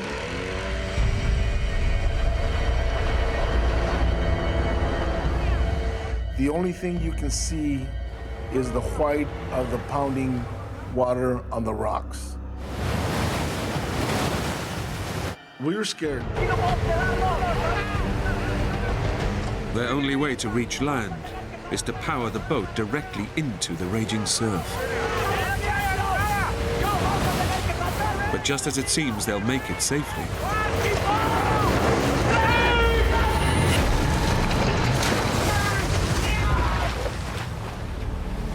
a surge of water hit me from behind and forced me into the rocks.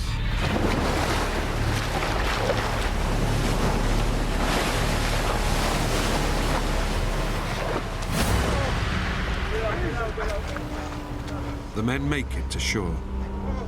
But they're now stranded on the island, with no way of calling for rescue. Larry! Hold on there. You're totally soaked. The wind is blowing, and we started shivering down to the bone. Bring it back. The men search for driftwood and build a fire, Made a fire before. using up their last few drops of fuel to get it going.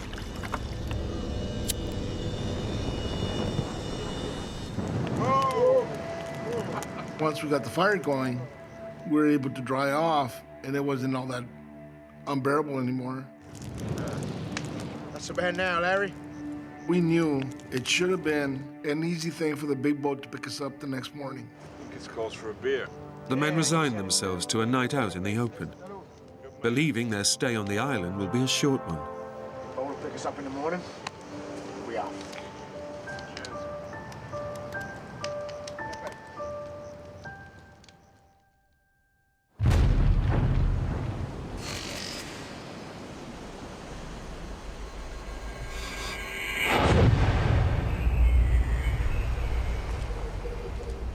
They spend the next morning waiting to be collected. My guess was that we would be picked up no later than noon.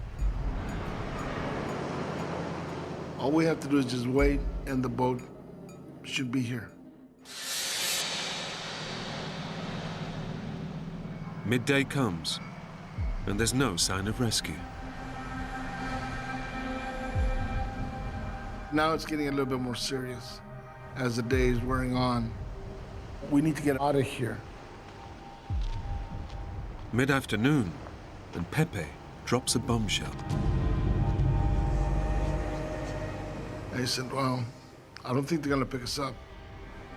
The men are washed up on the side of the island that fishing boats never visit. Their tour boat won't look for them here. They're not gonna come this way. They're not gonna look for us.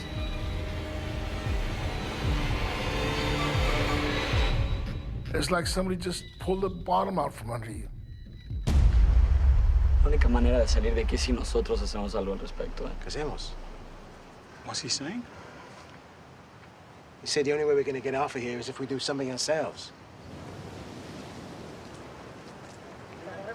Pepe comes up with an audacious plan to get them back to the mainland. Tiene agua, pero la podemos sacar con la cubeta.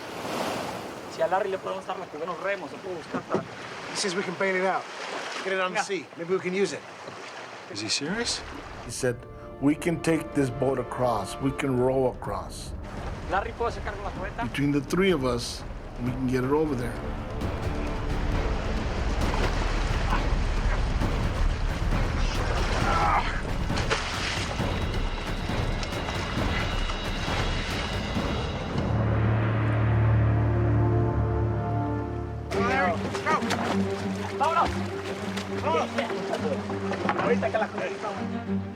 With no fuel for the boat's engine, they'll have to row to the mainland. But it's a 20-mile journey across open seas.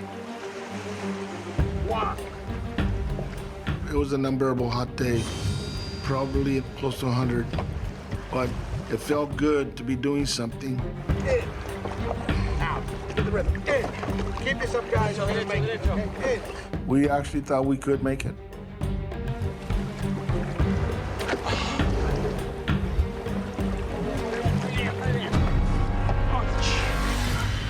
For 2 punishing hours, the men row in the intense heat, their hands torn by the rough driftwood paddles.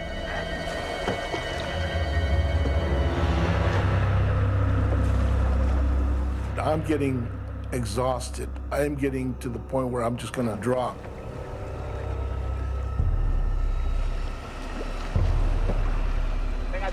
As the sun dips towards the horizon, the men's stubborn determination finally pays off. ¿Qué es eso? Mira, para allá, barcos. ¡Hay barcos! ¡Aquí! You can see people on boats.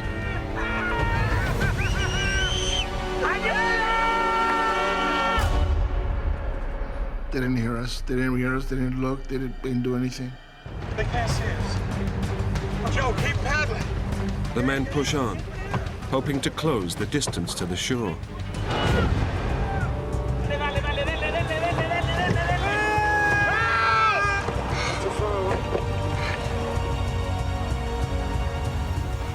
They make progress for another hour. But from nowhere, they're gripped by a powerful undercurrent. We're going backwards. What? We're going back. What do you mean? It's a very strong current. It's a really strong current.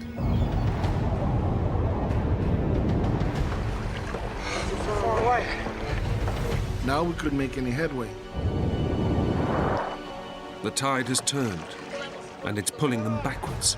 Come on, Joe, come on! We're trying frantically to row faster. Come on, take Come on, come on! Come on! It's not that far! We're not moving. We are in some deep trouble.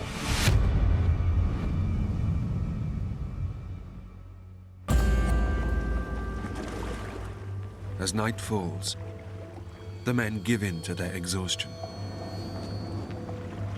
But as they sleep, they're being dragged back, ever closer towards the rocky shores of the island. Joe, Larry, despierten. Nos vamos contra la roca.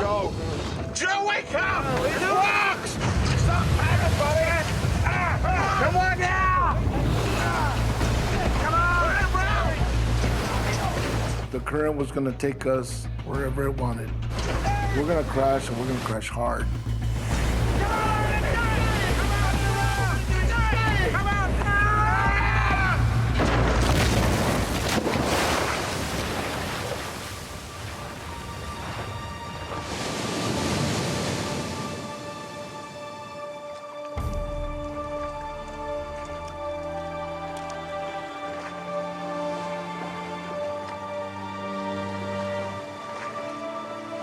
Joe and Pepe make it safely to shore. But Lorenzo is thrown violently onto the rocks, severely spraining both of his ankles.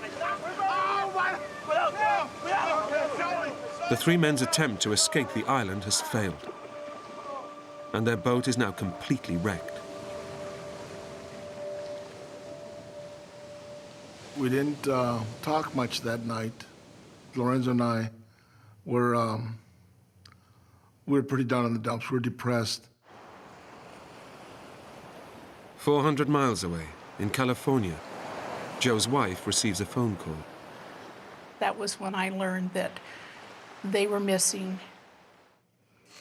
I just was gone. I can't even describe it. It was like, you know, my feet were kicked out from me.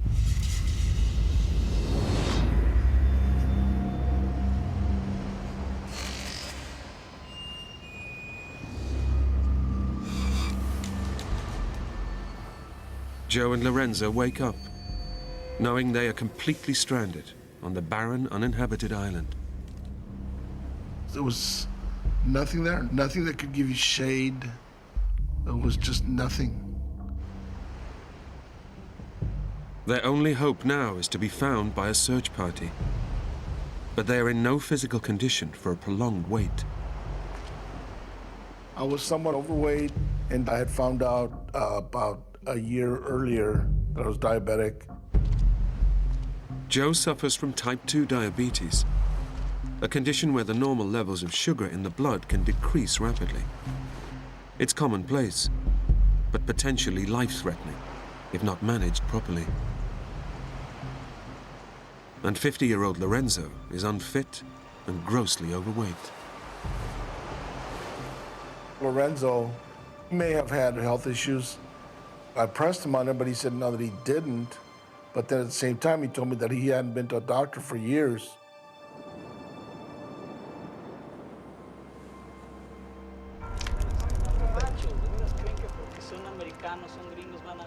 As they face a third night out in the open, Pepe again insists that help is not coming. He just kept saying that the only way that we're getting out of here is if we get ourselves out of here. He says they ain't coming. And as the night wears on, Joe and Lorenzo finally accept they are now totally on their own. I felt that the world had abandoned us.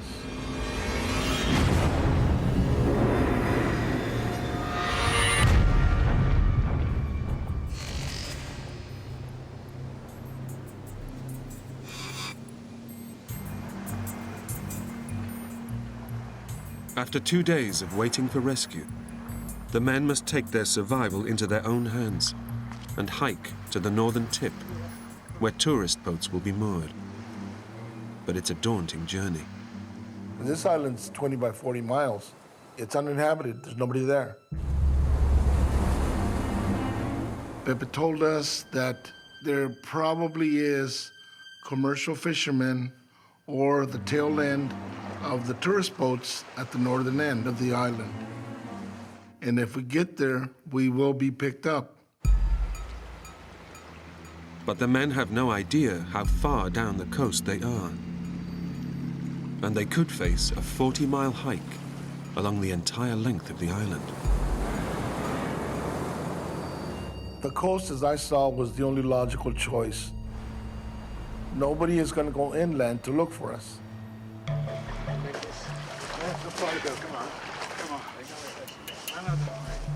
Through the burning afternoon, the men pick their way over the broken rocks. Come on, man. You're doing good. I know it hurts, man. But the hike is taking a toll on Lorenzo's sprained ankles. Lorenzo realized how hurt his feet were. Oh, God! Oh, God! But we couldn't stop. We had to keep going. Since morning, they've shared some of their meager supplies, dried fruit and a few sips of their remaining water. The lack of food is causing Joe's blood sugar level to plummet, bringing on the first symptoms of diabetes. Clumsiness, trembling, and a feeling of extreme weakness. I'm tired, I'm hungry, I'm thirsty. Come on, man. We can make this. Come on. Okay. Keep going. Okay. The men press on, but after just 3 miles, their plan hits trouble.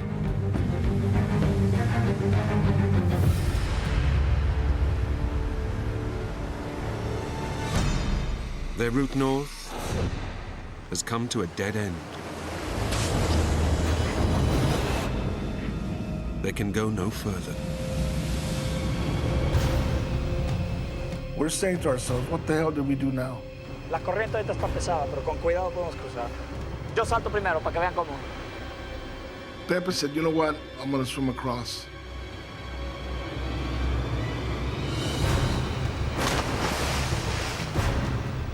Between the current and rocks, I didn't think he had much of a chance to make it.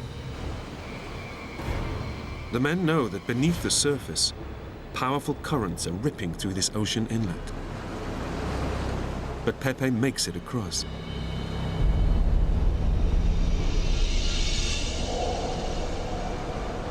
Wish me luck, buddy.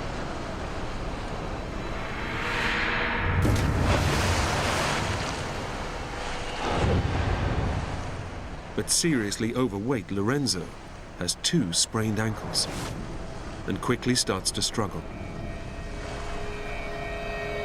It's a really strong current. The water surge got him and started taking him under.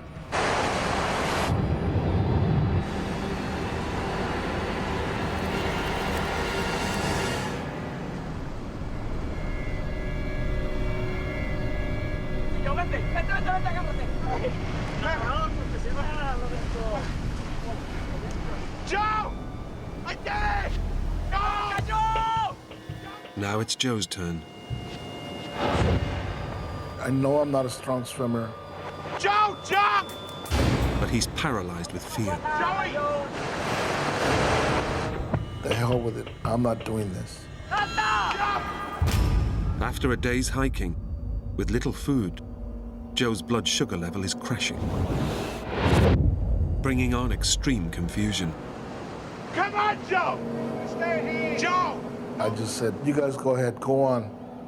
I'm just gonna die here. I can't do it! Joe! What's the matter with you? It was terrifying because I was afraid of getting pounded on the rocks. You get over here! Jump now! Joe! Lorenzo encouraged me the way that we always talk, challenging each other. Jump, jump, jump for me! Gotta stay here. Daring each other to do something. Joe! And Lorenzo said, don't be a sissy. Jump now! And I just thought to myself, what, you know, if you're gonna die, die trying.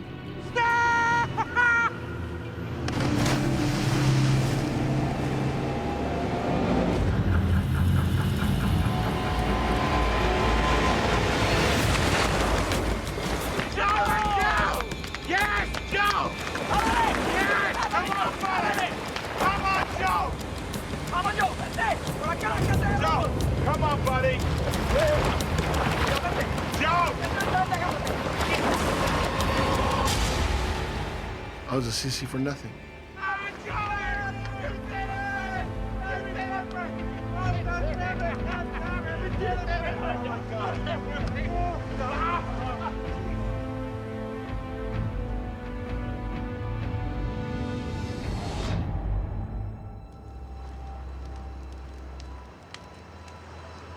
How far do you think we got today, Larry? A 4th night brings respite from the heat. But now totally out of food, and having finished their last bottle of water, the situation is becoming desperate. And their thoughts turn to their families back home. I had my wife and my kids and a new grandchild to get back to. Lorenzo had his wife, his dad, his sisters. In California, Joe's wife is already beginning to fear the worst. It's hard to explain, but it was almost I lost half of me and my heart had been completely ripped right out of my chest. In desperation, she sends her son down to Mexico to join the search party. I wanted my son to go find out what happened to his dad.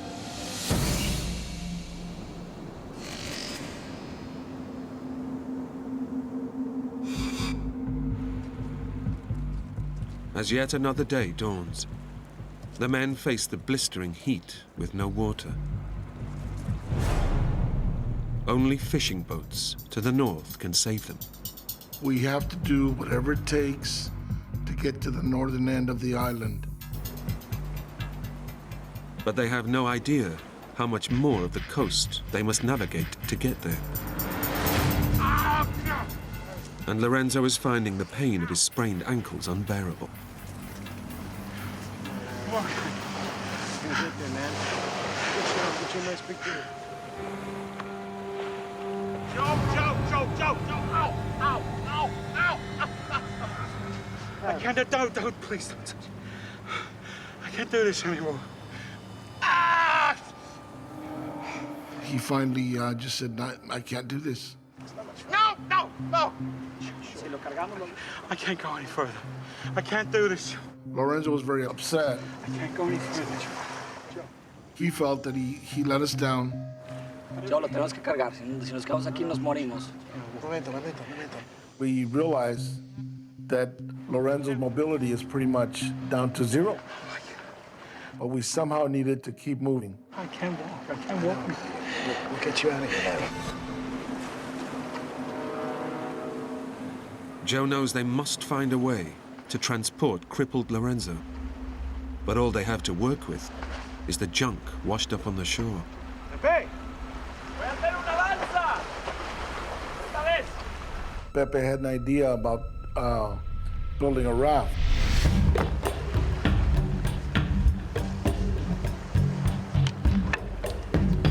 He said, we'll be able to float Lorenzo through the water. We found some floats from old fishing nets. Duro, Joe. ¿Más apretado? Ya. Duro. Dale. You ready, Larry?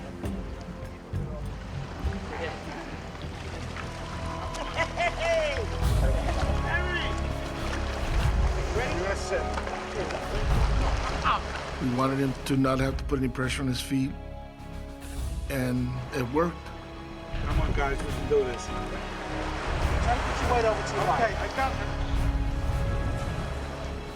Lorenzo didn't say anything, but I know in his heart that he was grateful.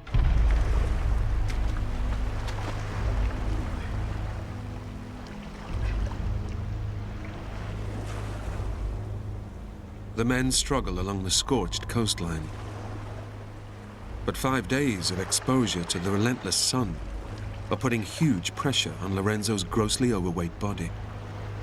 And his heart strains to keep him cool. Joe is fighting the effects of his diabetes.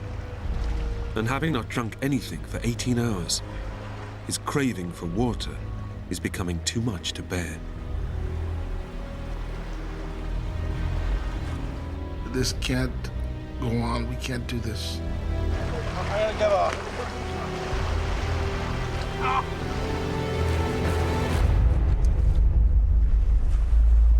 In desperation, Pepe returns to the trash washed up on the shoreline.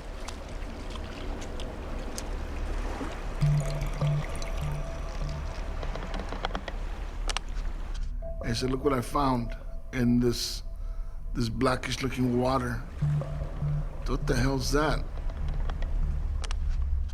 The only water that was available on that island was from castaway bottles.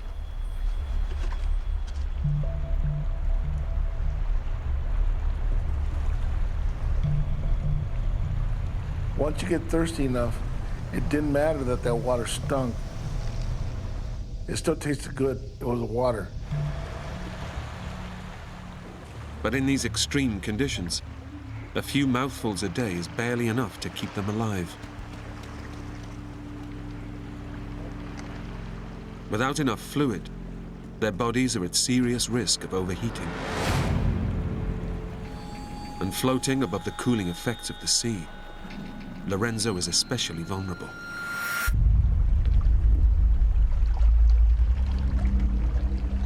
After another whole day battling through the water, there's still no sign of the fishing boats that will end their ordeal.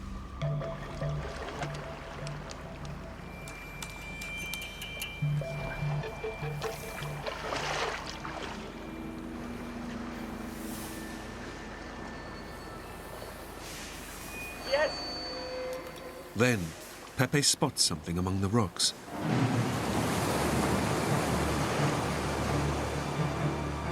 This could be the sign of life they've been looking for.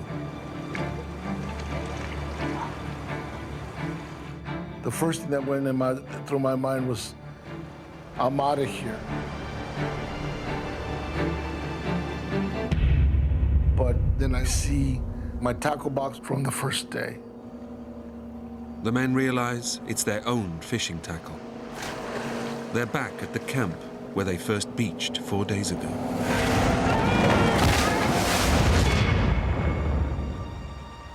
Our hearts just sank. We're back to the starting point. And now we're exhausted, we're out of food, we're out of water. Now we got nothing. As the day turns into yet another night, Lorenzo's morale plunges even further. I think it took a toll on Lorenzo. It started getting negative. It's all right, Larry. We ain't gonna let this thing beat us. Joe brought Lorenzo on this trip to share his taste for adventure. But now, he can see his friend is starting to crack. We are gonna see our families again. You and me, I am gonna look after you, Larry. And I told Lorenzo, we're not dying here. We're getting out of this. We're going home. It's just time. Just hang in there.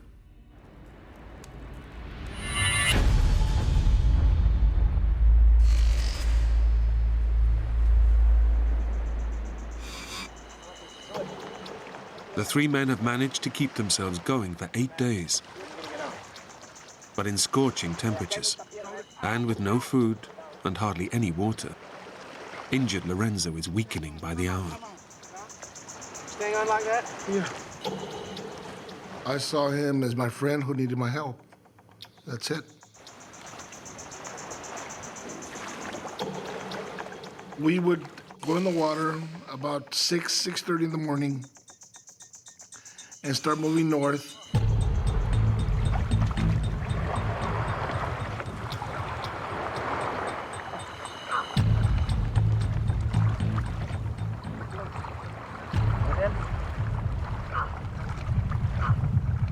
It was very slow progress. Sometimes we wouldn't go more than a mile or two in a day.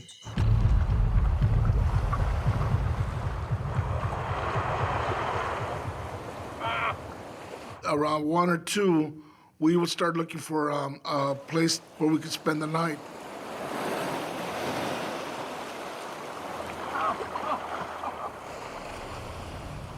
It's an excruciating routine, made even harder by the fact that their scavenged water supply is running out.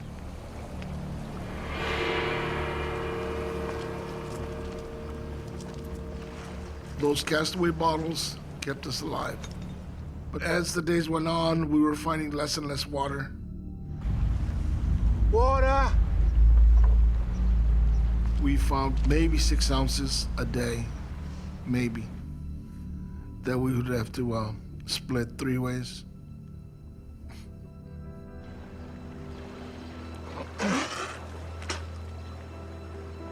So, When their precious few drops of water finally run out, they know they won't survive in this heat for much longer. Their hike north is now a race against time. I never really thought survival was as difficult as it is.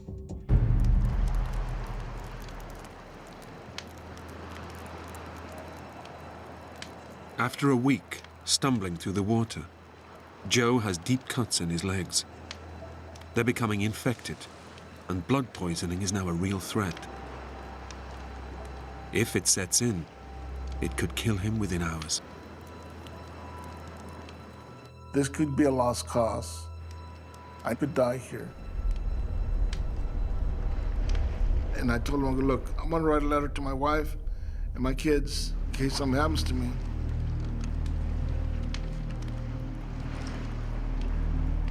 I love you all. Don't blame anybody of what happened to me. I put myself in the situation and I died here, but it's just something that happened. Joe asks Lorenzo if he too wants to write a message to his loved ones. Hey, Larry. No. I don't want to do that right now. And he said, no, I don't want to do that. Not yet. I don't want to be doing this. Maybe he didn't want to really face a situation we're in or what the outcome might be.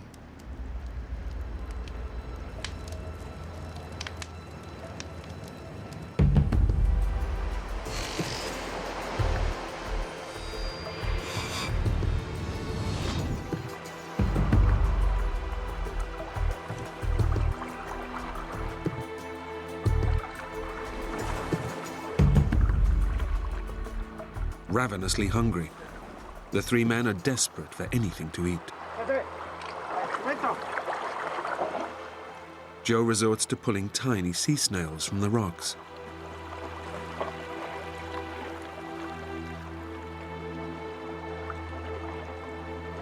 Pepe. I gave one to Lorenzo. I go, here, eat it. And he looked at it and said, I'm not going to eat that. I knew that he had to have something, but at the same time, I can't force it down his throat. He'd have to eat it because he wanted to.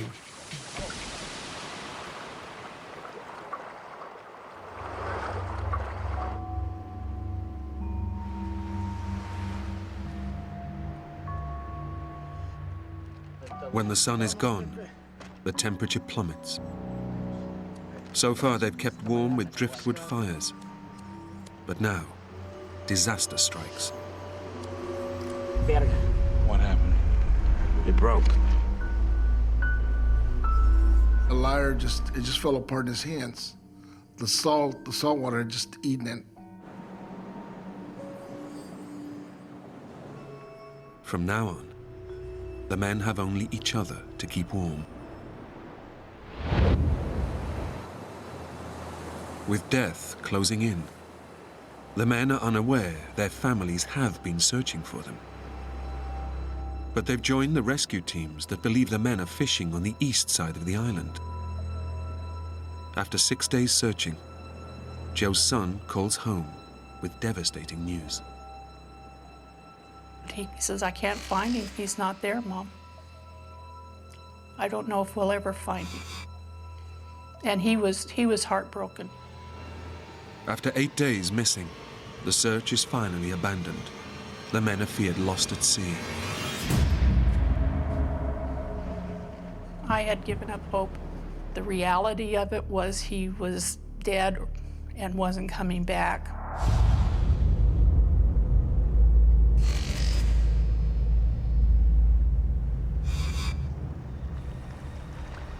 The men struggle on northwards. But still, there's no sign of any fishing boats. Lorenzo is becoming increasingly depressed and irrational.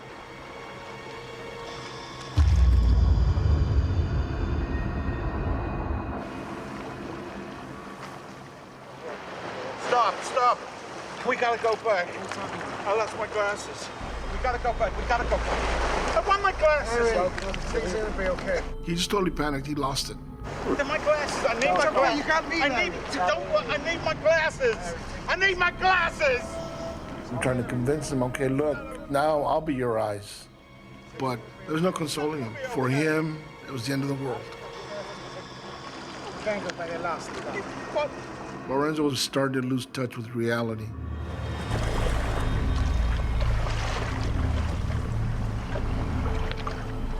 Joe, let's switch. Lorenzo asked me if he could be on back of the raft. He wanted to trade places with me. I want to go behind for a while, okay?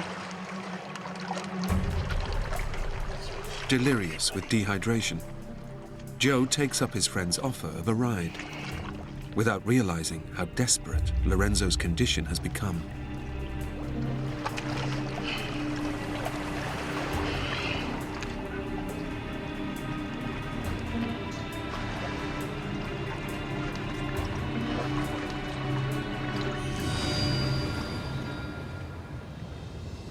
I heard a gurgling noise behind me. Larry! Larry! And I turned around, Larry! and his head is underwater. Larry! What are you doing?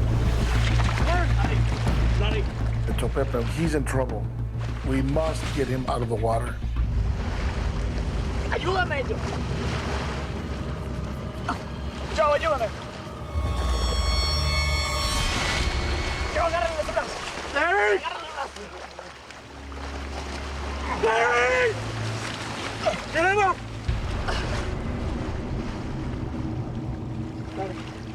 Larry! I'm talking to him, and there's no response. Larry! Larry! The look on his face it wasn't right. Larry! I start checking for a pulse. I checked his neck, his wrist. There was just nothing.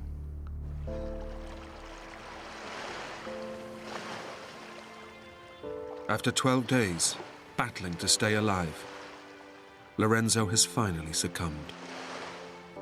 I told Pepe he's dead.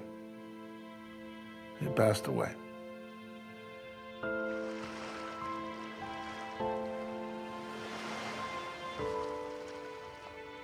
He just died, and I couldn't do anything. That's probably the worst moment of my life.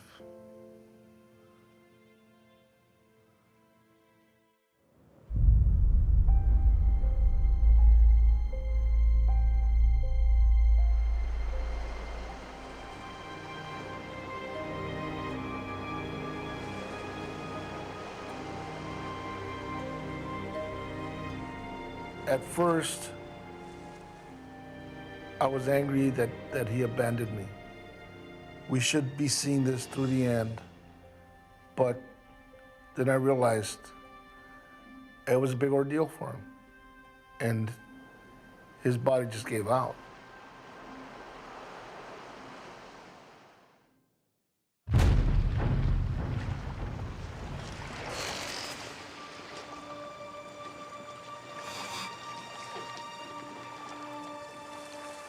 Joe decides to leave his best friend's body on the beach, in full view of the ocean and any passing boat. I want him found. I want his body found, even if it's just skeleton. I want him to be found, be taken home.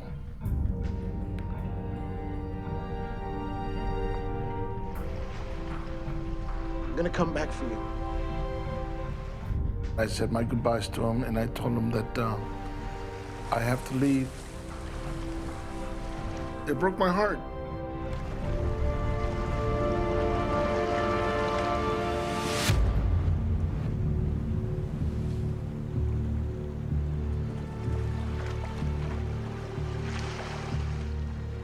Joe and Pepe struggle to keep moving north, barely clinging to life with every step.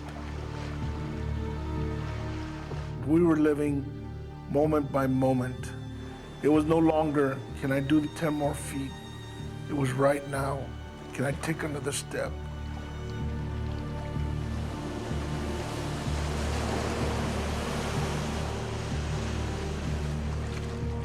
Battling his diabetes, it's a miracle that Joe has survived 13 days without food or proper water. But now he fears the end is near, and he faces an agonizing, anonymous death. If I die, nobody is ever gonna find my bones. I was at rock bottom.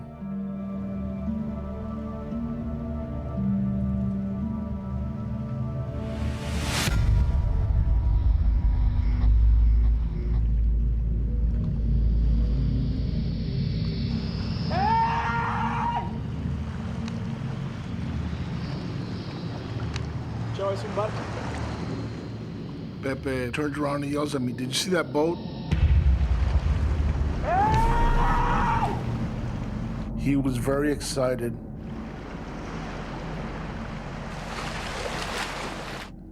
I didn't think there was a boat. I thought he was hallucinating.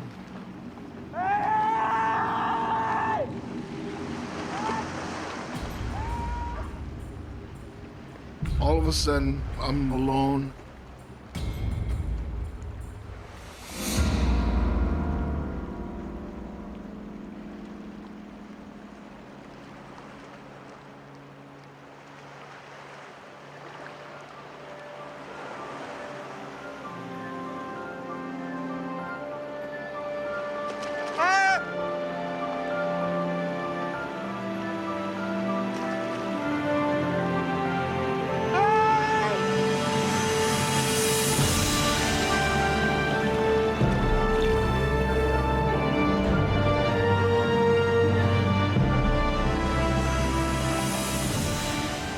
Joe and Pepe are finally saved by two Mexican fishermen.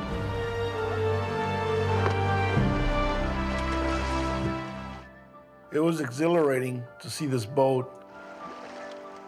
Thank God this is over. I was relieved, like a big burden had been lifted off my shoulder. That afternoon, Joe's wife, Margaret, gets a call from her son. He says, "They found Dad. He walked out this morning. The fishermen picked him up. He's okay." I mean, I was elated, but at the same time, I just knew that there was more wrong. He told me that Lorenzo has passed away. And I says, "Oh my God." Seeing my wife, my son, my daughter, all of them, it was great. I just felt bad that Lorenzo wasn't there to share it. Lorenzo's body was recovered and taken back to his wife and family in the US. If Lorenzo had gone one more day, he would have been with us. He'd be here now.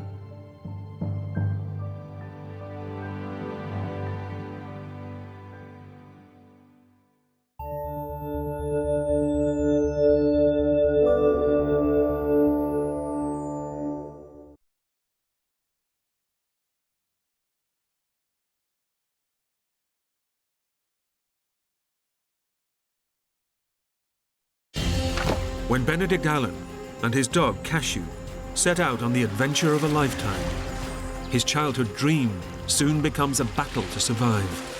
Suddenly I found the situation out of control. Wham! I was having to fight for my life. Stranded and alone, he must fight his way through 100 miles of the most inhospitable jungle on Earth. This place seemed intent on killing me. He must face nature's most deadly predators. Terrifying, waiting for something that was going to spring out at me. And endure the madness induced by the forest. This was a dream that I'd followed very selfishly, and now it was going to be the death of me.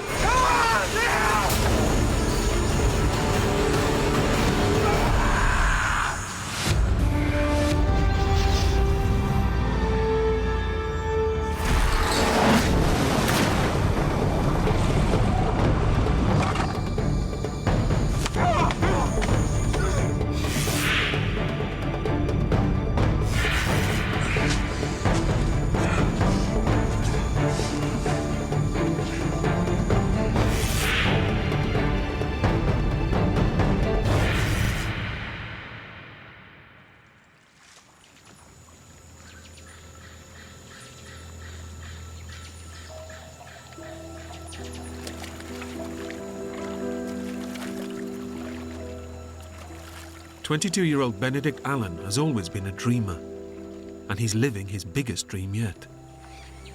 He's following in his father's footsteps and becoming an adventurer.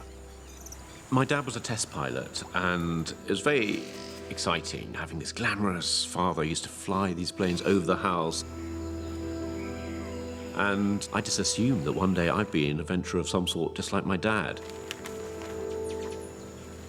I just want to be like one of those great explorers like Cook or H.M. Stanley or Livingstone.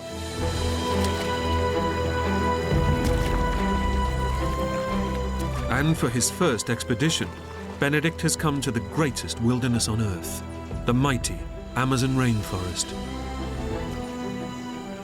As a child, I read in my books about El Dorado, which was this mythical land of gold.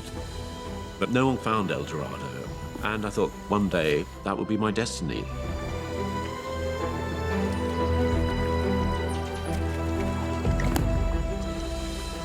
His companion for this epic journey is a stray dog he's befriended along the way. I was lonely, and that dog reminded me of my dogs at home. And I called him Cashew, which was Indian for dog. So he was simply dog to me. But he began to be more than a dog, he began to be my friend. Despite his youthful enthusiasm, this is Benedict's first major adventure. He's attempting to traverse over 1,000 miles of dense, uncharted rainforest. So he's relying heavily on 2 local guides to help him survive. They taught me how to feel comfortable in the forest, which to me was a confusing place.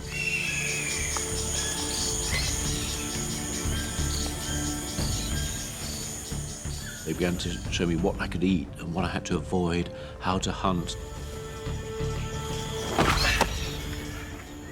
I was utterly dependent on these 2 men and their extraordinary library of knowledge, because I knew nothing, you know, absolutely nothing.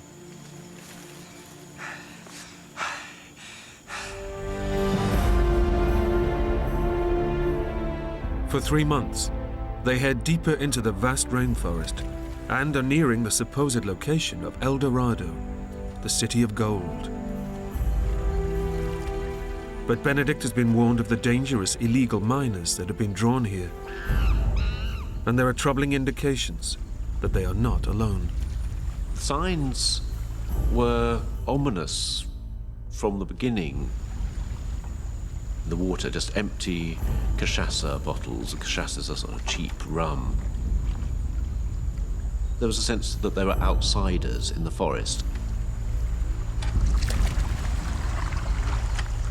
I'd been warned that these were bank robbers, thieves, people accused of murder. They'd all headed off into the forest because here was a chance of making a quick buck. Despite Benedict's trepidation, they must find a place to camp as night is falling.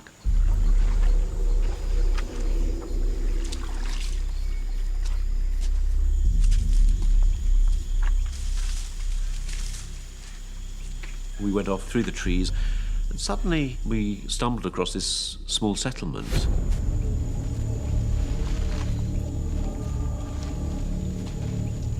But whereas I was worried, my 2 Indian guides were absolutely entranced. I remember one of the Indian guides picking up a can opener and wondering what that was.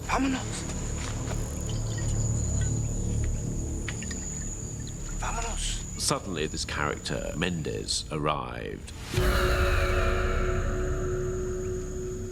He was the classic gold miner. And I just felt I've got to get out of here. ¿Qué estás haciendo aquí, entonces?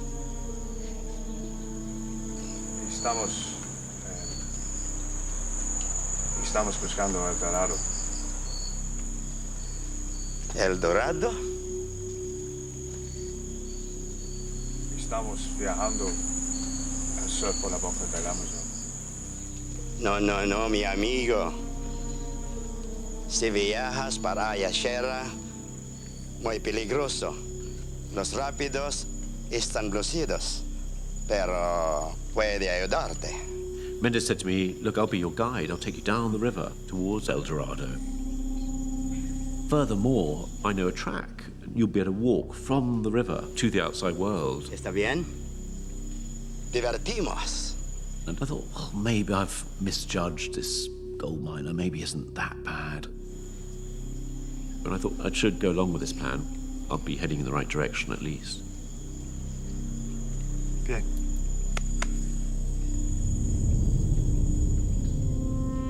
Benedict reluctantly agrees to the offer and settles down for the night.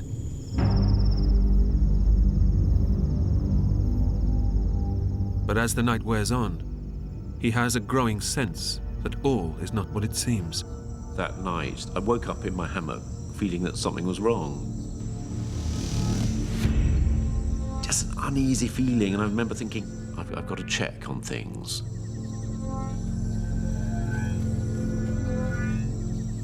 So I put on my boots, potted down to the river to see if my canoe was still there, see my supplies were there.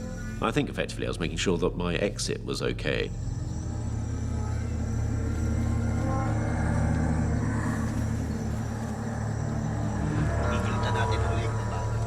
And I heard this conversation going on between Eduardo and Mendez, and they were discussing me. They were saying, why don't we go and slit his throat right now? Porque no rajamos la garganta ahora. Los indios que tendrán problemas si lo matamos. No. A ellos le dan igual. I had a rising sense of fear, and adrenaline began thumping in my ears. Venga, lo hacemos ahora. ¿Quién va a ser?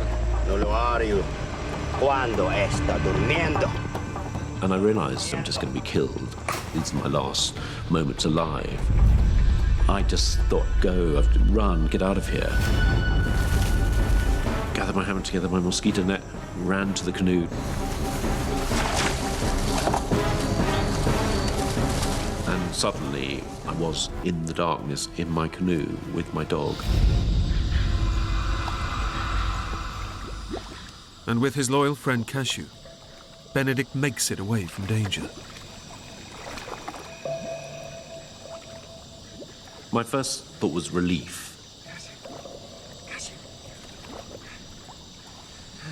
Then I had this terrible, dawning realization that I wasn't safe at all. I was surrounded by forest. It was the middle of the night, and I was very, very alone. Without his guides, Benedict is now stranded in over 2 million square miles of rainforest, with no one to show him the route out. I really was not at the end of a nightmare, but at the beginning of one. Cashew. Let's get out of here, Pepe. I paddled upriver for maybe an hour, and I thought, I'll just calm down, I'll just pull into the side.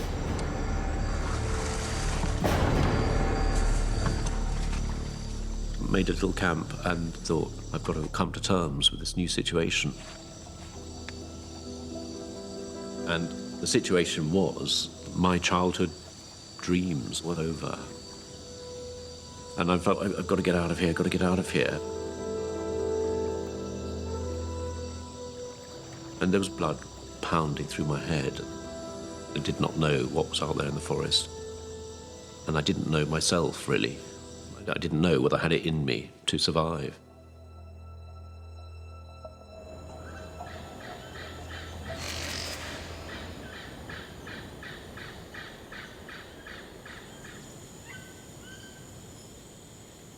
As the first light came up, I could see this forest, absolutely immense, and there I was in the middle of it, absolutely alone. It was terrifying that first morning.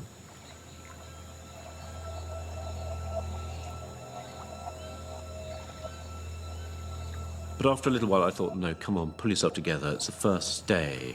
So I began looking at my supplies, trying to work out whether I had enough to get me out of the forest. Good boy. And by Benedict's estimations, he has enough rice, sugar, and dried meat to last him approximately 2 weeks. And he has a mosquito net, a machete, and a survival kit. All the basics he needs to stay alive. If I wanted to see my mum and dad again, I was going to have to take a chance on finding a trail out of the forest, and that's the option that seemed to be the only sensible one. But Benedict knows that searching for a route out of the forest means heading off into completely uncharted waters.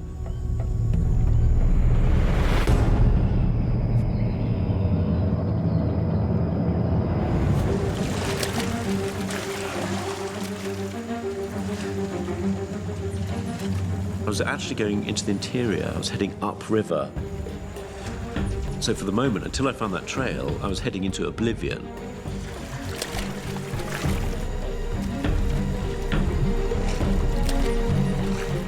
As I paddled away upstream, I was feeling more and more hopeful. Then, suddenly, there were rapids.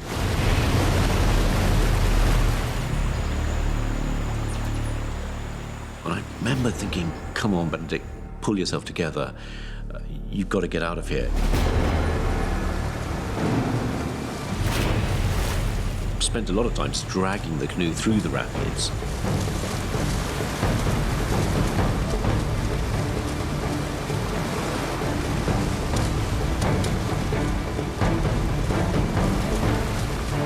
It was immensely hard work.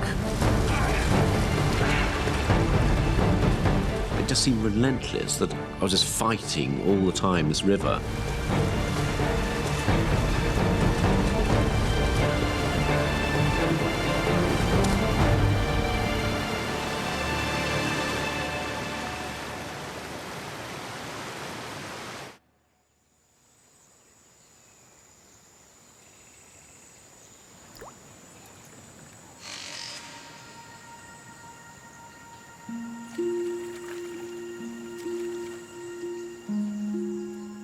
After 3 days on the river, fighting countless sets of rapids, the harsh reality is sinking in for Benedict. He's heading deeper and deeper into the forest, and there is still no sign of the trail.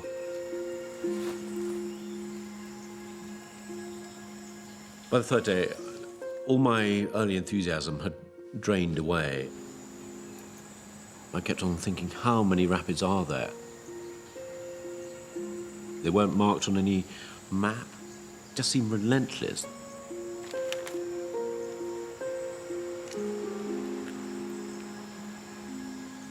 Physically, I felt a wreck. My hands were in ribbons and blisters all over the place, burns from this rope.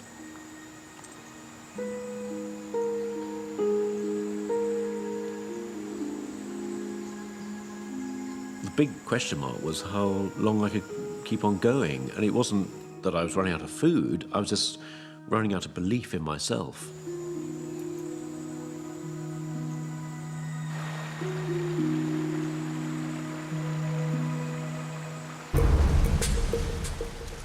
By mid-afternoon, it seems Benedict and Cashew have cleared the worst of the rapids.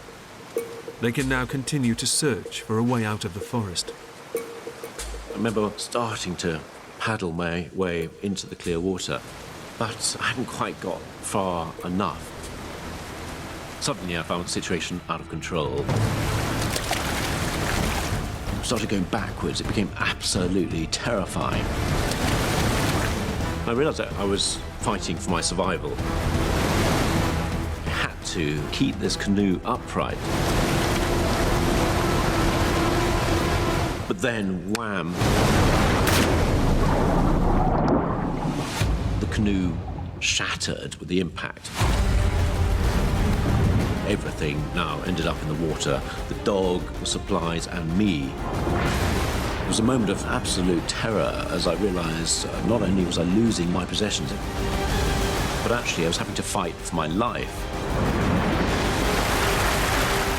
I was gagging on the water, trying to get my breath.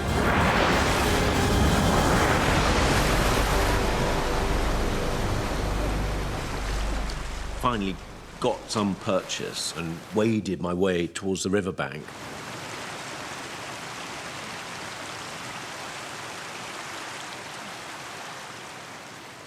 I remember just trying to take in the situation, and the situation was that I'd lost virtually everything I needed in order to survive, and lost my companionship, Cashew, the dog.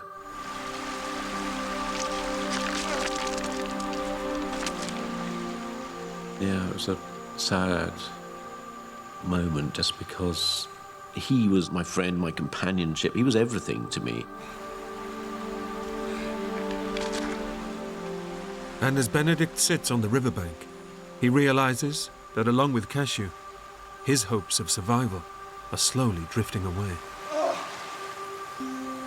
First thing that struck me was I didn't have any food.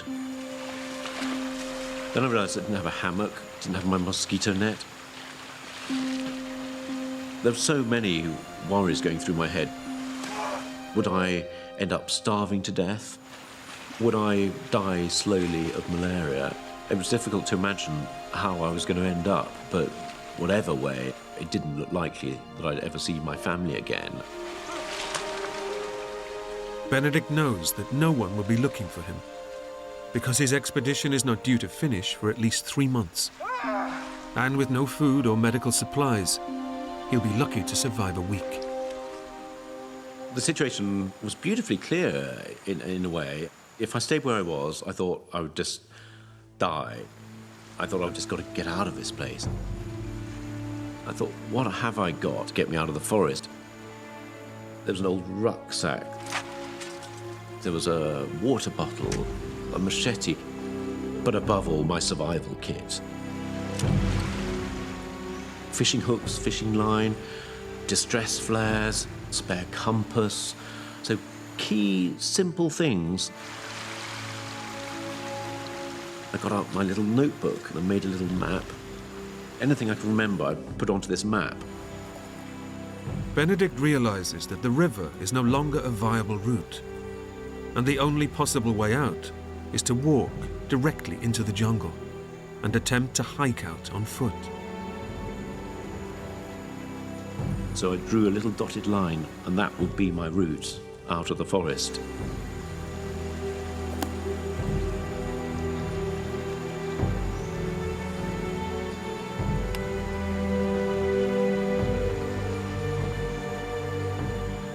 And it was a huge, huge moment as I'd walked away from the sunlight into the unknown.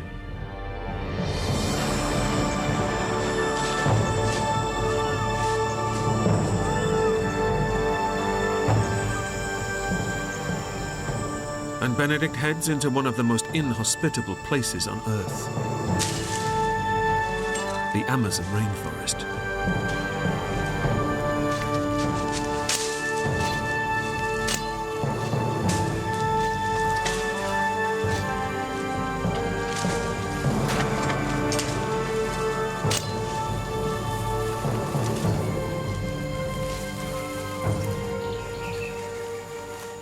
The forest that I saw seemed a very different forest from what I'd remembered. Very, very thick, difficult to get through. And so I thought, I've got to keep absolutely clear about what I'm meant to be doing. Benedict realizes that traversing this jungle will be a monumental task, so he'll have to use every last scrap of experience he has, if he is to make it through here alive. And I reckon I walked absolutely straight, maybe 100 miles. That would take me to the outside world. So I thought, I'm going to count every single pace. When I got to 100 paces, I made a little notch in a stick. And that way, I'd know that I was nearer help.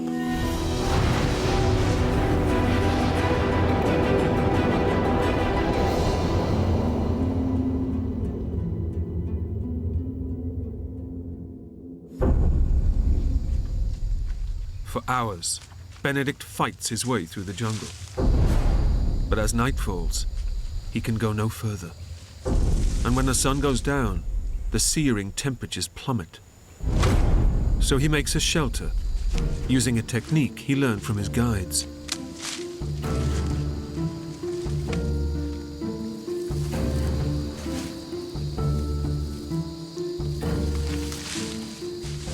Oh, it doesn't look too bad, really. I felt a little bit of pride.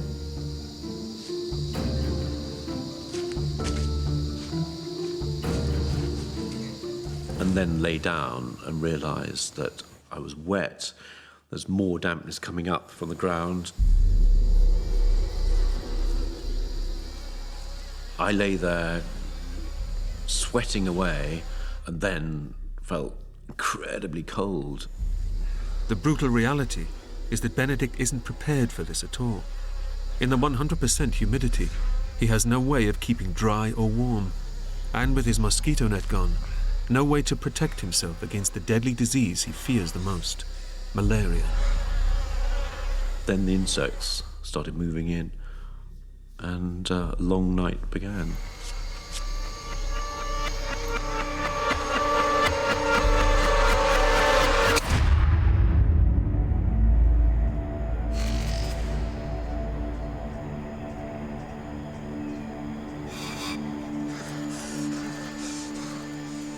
I was feeling absolutely terrible, wrung out, because I'd been awake all night with the insects.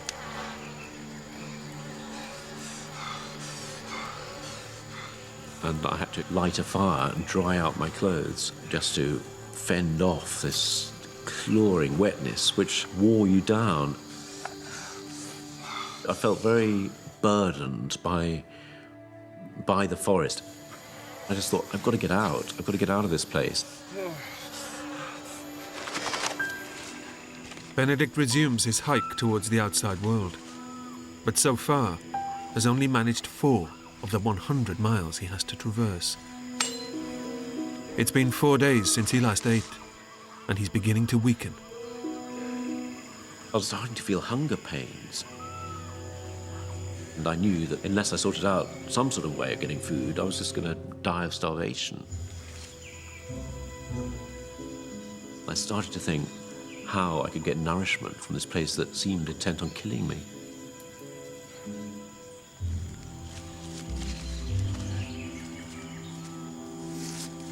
So I thought, okay, I've got to settle myself down and build a few traps. And Benedict knows that if you want to trap an animal, you have to find its trail. You make 2 parallel lines of sticks that you jab into the forest floor, and you funnel the mouse along. And there's a little bit of bait that you put at the end, and it triggers a mechanism, and boom, a log comes down and flattens the mouse, and you get this flat rodent for your supper.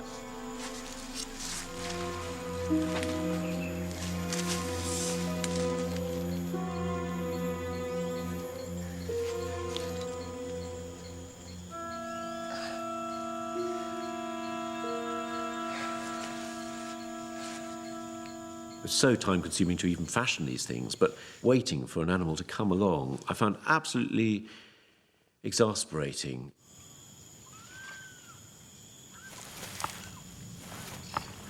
I thought, I'm totally incompetent here. I don't belong in the forest, and furthermore, the forest seems to know it. It's almost like I'd been found out.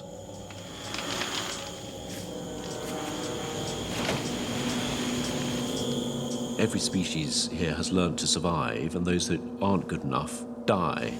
And I'm going to be next, because I don't know how to cope here. I can't even make a simple trap.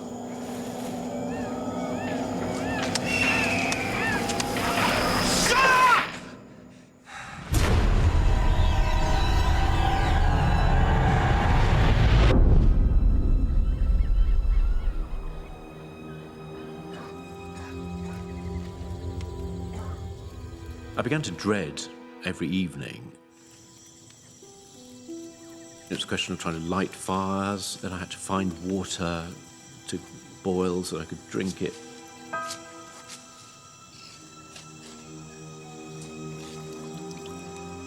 And all of this was taking time when I was already exhausted from trying to make progress through the forest.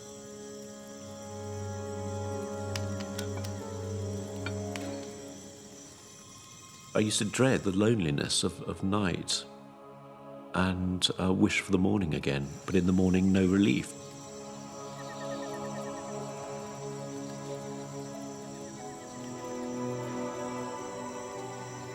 I felt like a hamster on a treadmill heading to nowhere.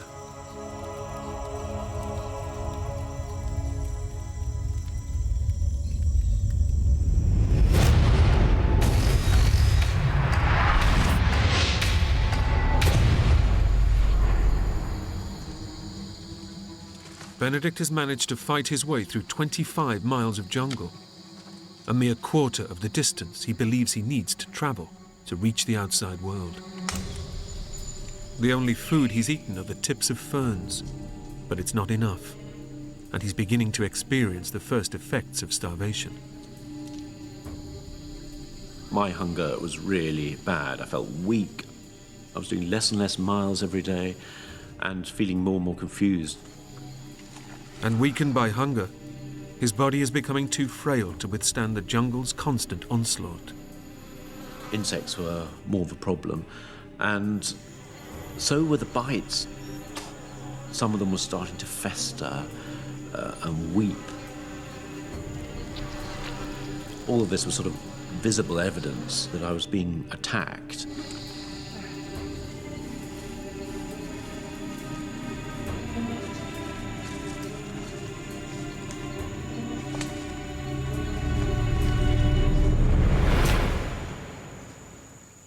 And suddenly, there was a palm tree.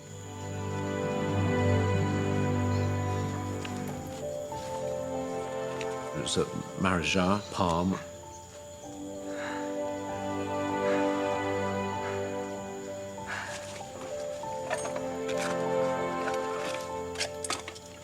And I remembered how my guides had taken the berries and they'd made a wonderful purple mush. Suddenly I had all the energy in the world because I saw hope now.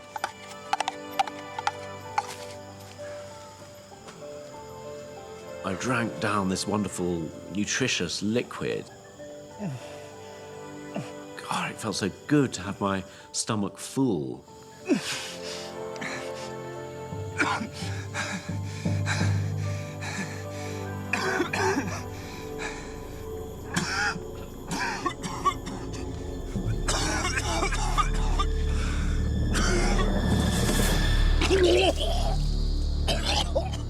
Benedict is so weak that his stomach is unable to digest this rich berry pulp. And as starvation takes a stranglehold, his body is beginning to break down. It was a terrible situation because on the one hand, I could eat, but if I did eat, I'd feel more sick. It didn't seem to be solving any problem, and it was a sort of hellish situation.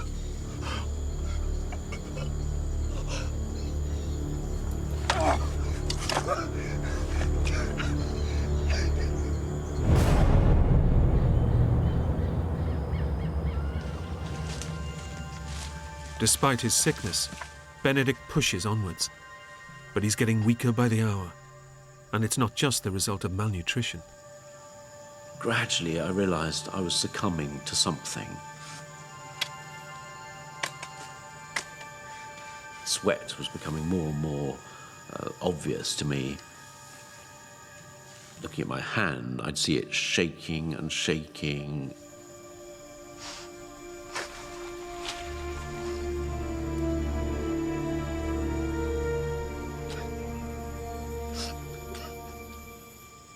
I was sinking into a delusional state because I wasn't able to control my thoughts. After almost 2 weeks of relentless attack, Benedict has finally succumbed to his biggest fear. I thought, this is the taste of malaria that I'd always been warned about. And now it's my turn to experience it myself as someone who was exhausted and starting to starve to death. The malarial parasites are destroying Benedict's red blood cells, starving his body and brain of oxygen. And knowing he faces almost certain death in the forest, his thoughts turn to his family, over 5,000 miles away. It was a sort of sadness at first, feeling of terrible defeat. I thought no one's going to be able to imagine what my last days were like. I had a feeling also of disappointment. I'd beat my mum and dad. But the truth was, this was a dream that I'd followed very selfishly. And now it was going to be the death of me.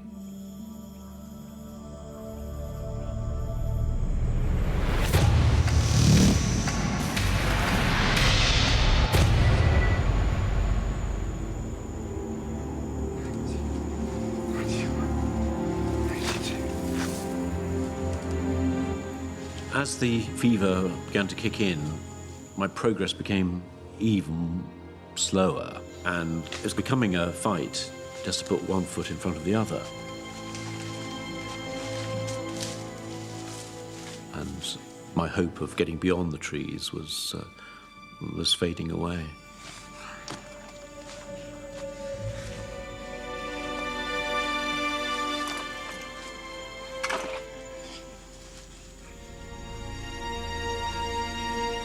Suddenly, I had this feeling that there was something out there,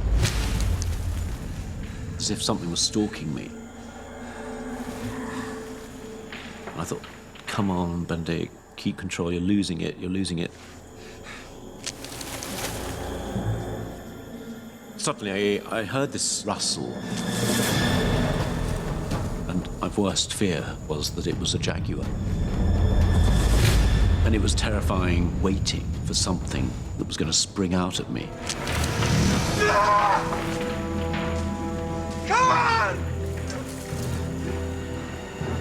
Yeah!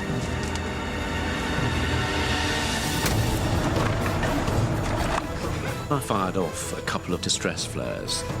Bang, bang. Come on!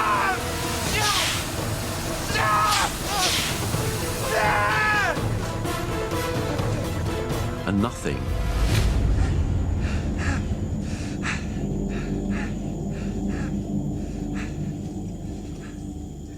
And then I heard a whimpering sound.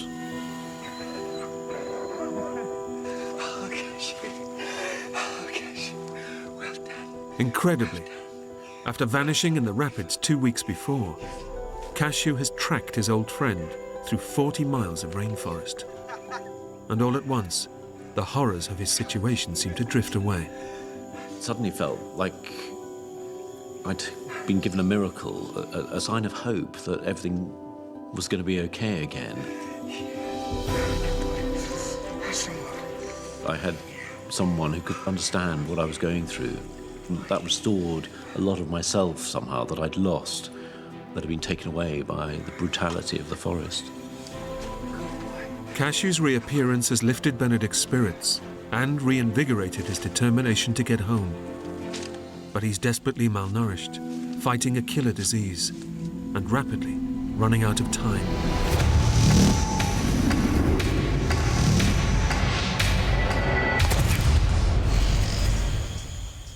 Now, I was 3 weeks into this trek, 3 weeks of really hardly eating anything. After walking for 70 miles, Benedict is now in the advanced stages of starvation, and the malarial parasites are rapidly colonizing and destroying his body. He knows that his condition is reaching critical. And I was so aware that I was running out of time. Cashew seemed to be lagging more and more behind. And I thought, I can't have you as a passenger. Cashew! Cashew! Cashew! Cashew!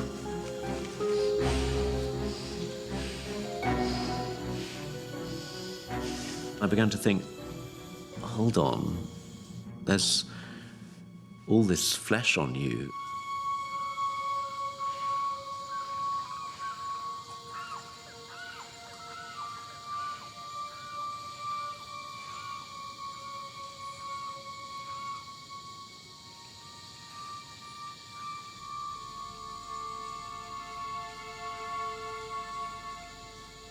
But it was inconceivable that he could ever be my food. Cashew!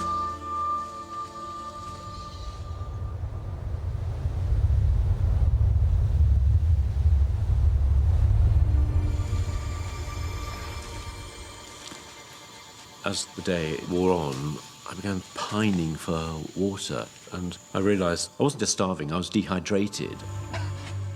Benedict's life is now hanging in the balance.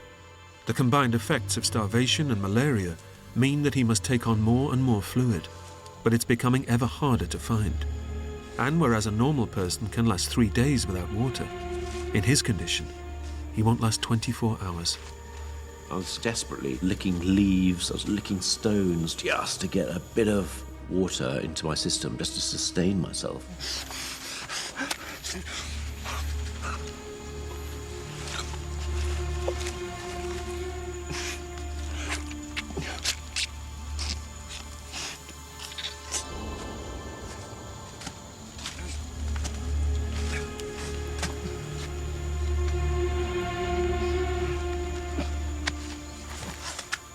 I found myself side by side with the dog, actually lapping water like a dog.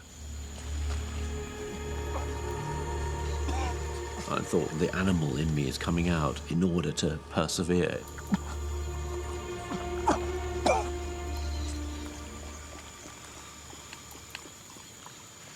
Becoming like you, Cashew.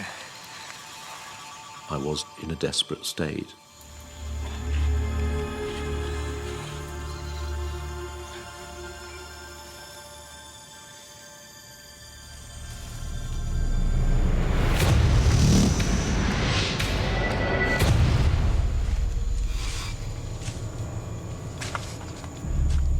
By now, it was almost impossible just to keep on walking.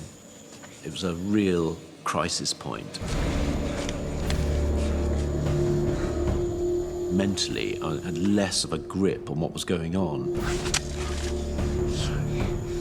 Where I was, whether it was day or night, what was happening, what was in my imagination.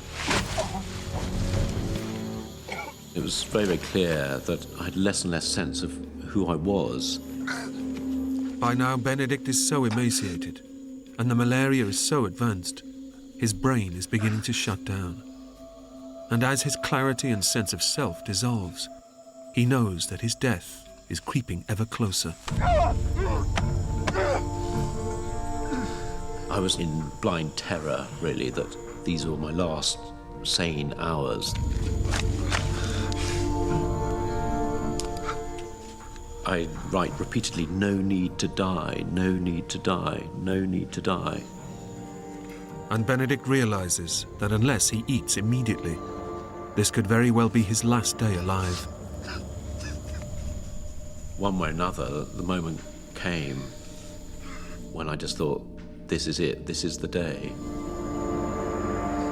The day when I can actually gather myself together, pick up my machete and kill the dog. Without the nutrition that Cashew will provide, Benedict is a dead man. He now has no choice but to kill his only friend. It felt like I was an executioner at this stage, but I remember this terrible cowardness of walking up behind it, knowing I couldn't actually face killing the dog in front.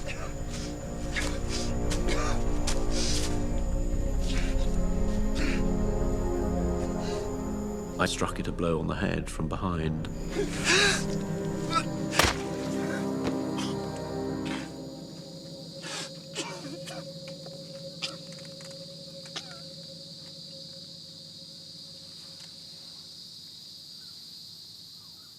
Suddenly, there was a way out of this hell.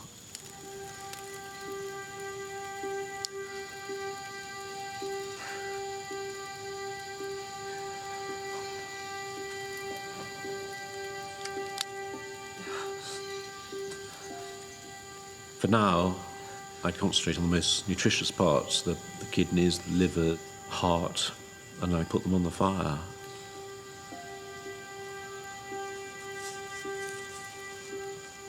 I just sort of quietly ate them, and rather sorrowfully, actually.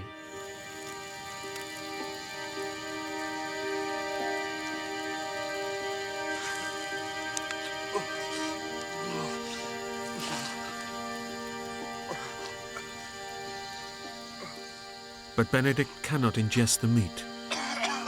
The malaria is making his stomach reject anything he forces into it. And the realization dawns. He's just used his last chance.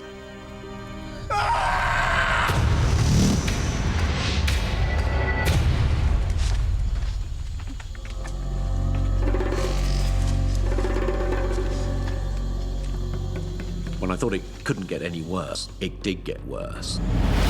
I lay on the forest floor, racked by pain. My liver, my kidneys were being attacked. I was fighting just to keep myself sane. Benedict's malaria has now reached the final and fatal stage. The parasites are aggressively multiplying and destroying his vital organs, causing his body to collapse. Within 24 hours, he will experience first coma, then death. This was the moment when it could all end very, very quickly. I had this rising sense of panic that I had to get out of the forest. I had to do whatever it took.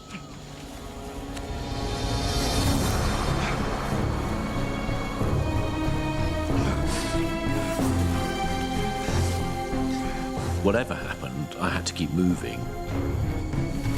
Keep on putting one foot in front of the other. I kept on going, making pitiful progress, and sometimes no progress at all. Couldn't even think straight. I couldn't even see my compass. At that moment, I suddenly thought, well, I'm just never going to get out of here. It was just too big to fight, and I was losing that fight.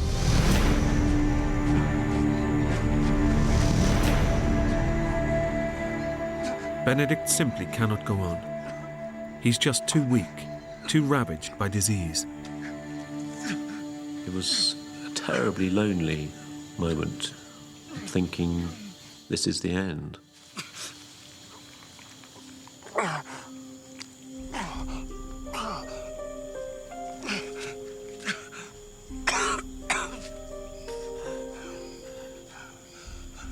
And suddenly, amongst all this despair, this confusion, this feeling of being trapped in this prison, a sight that will always stay with me.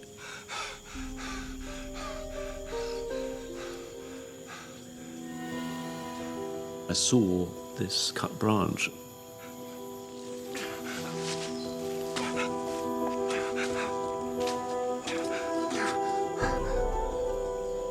The cut itself was blackened, so it had been cut some time ago, but had been cut by a human. I realised there was actually quite a few of these branches. This was actually the edge of the outside world. I started investigating, and there was a trail.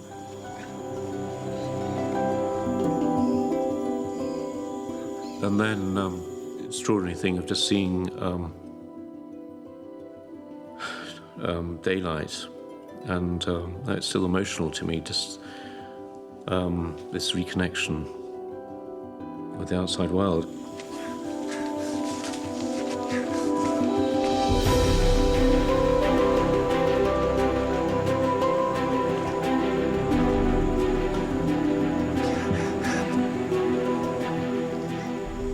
Thing I've been looking forward to, praying for, imagining, was suddenly there, and it was absolutely overwhelming.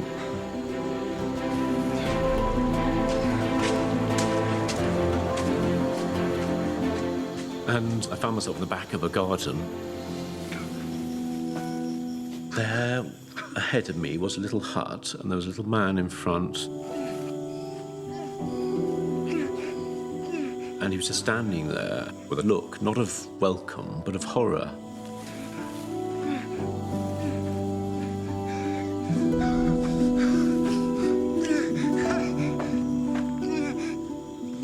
And that was my last memory.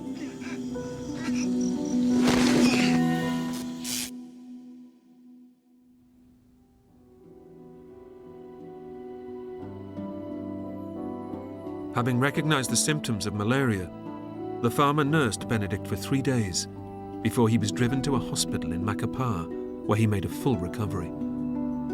Benedict returned home to be reunited with his parents 1 week later. My life was never the same again.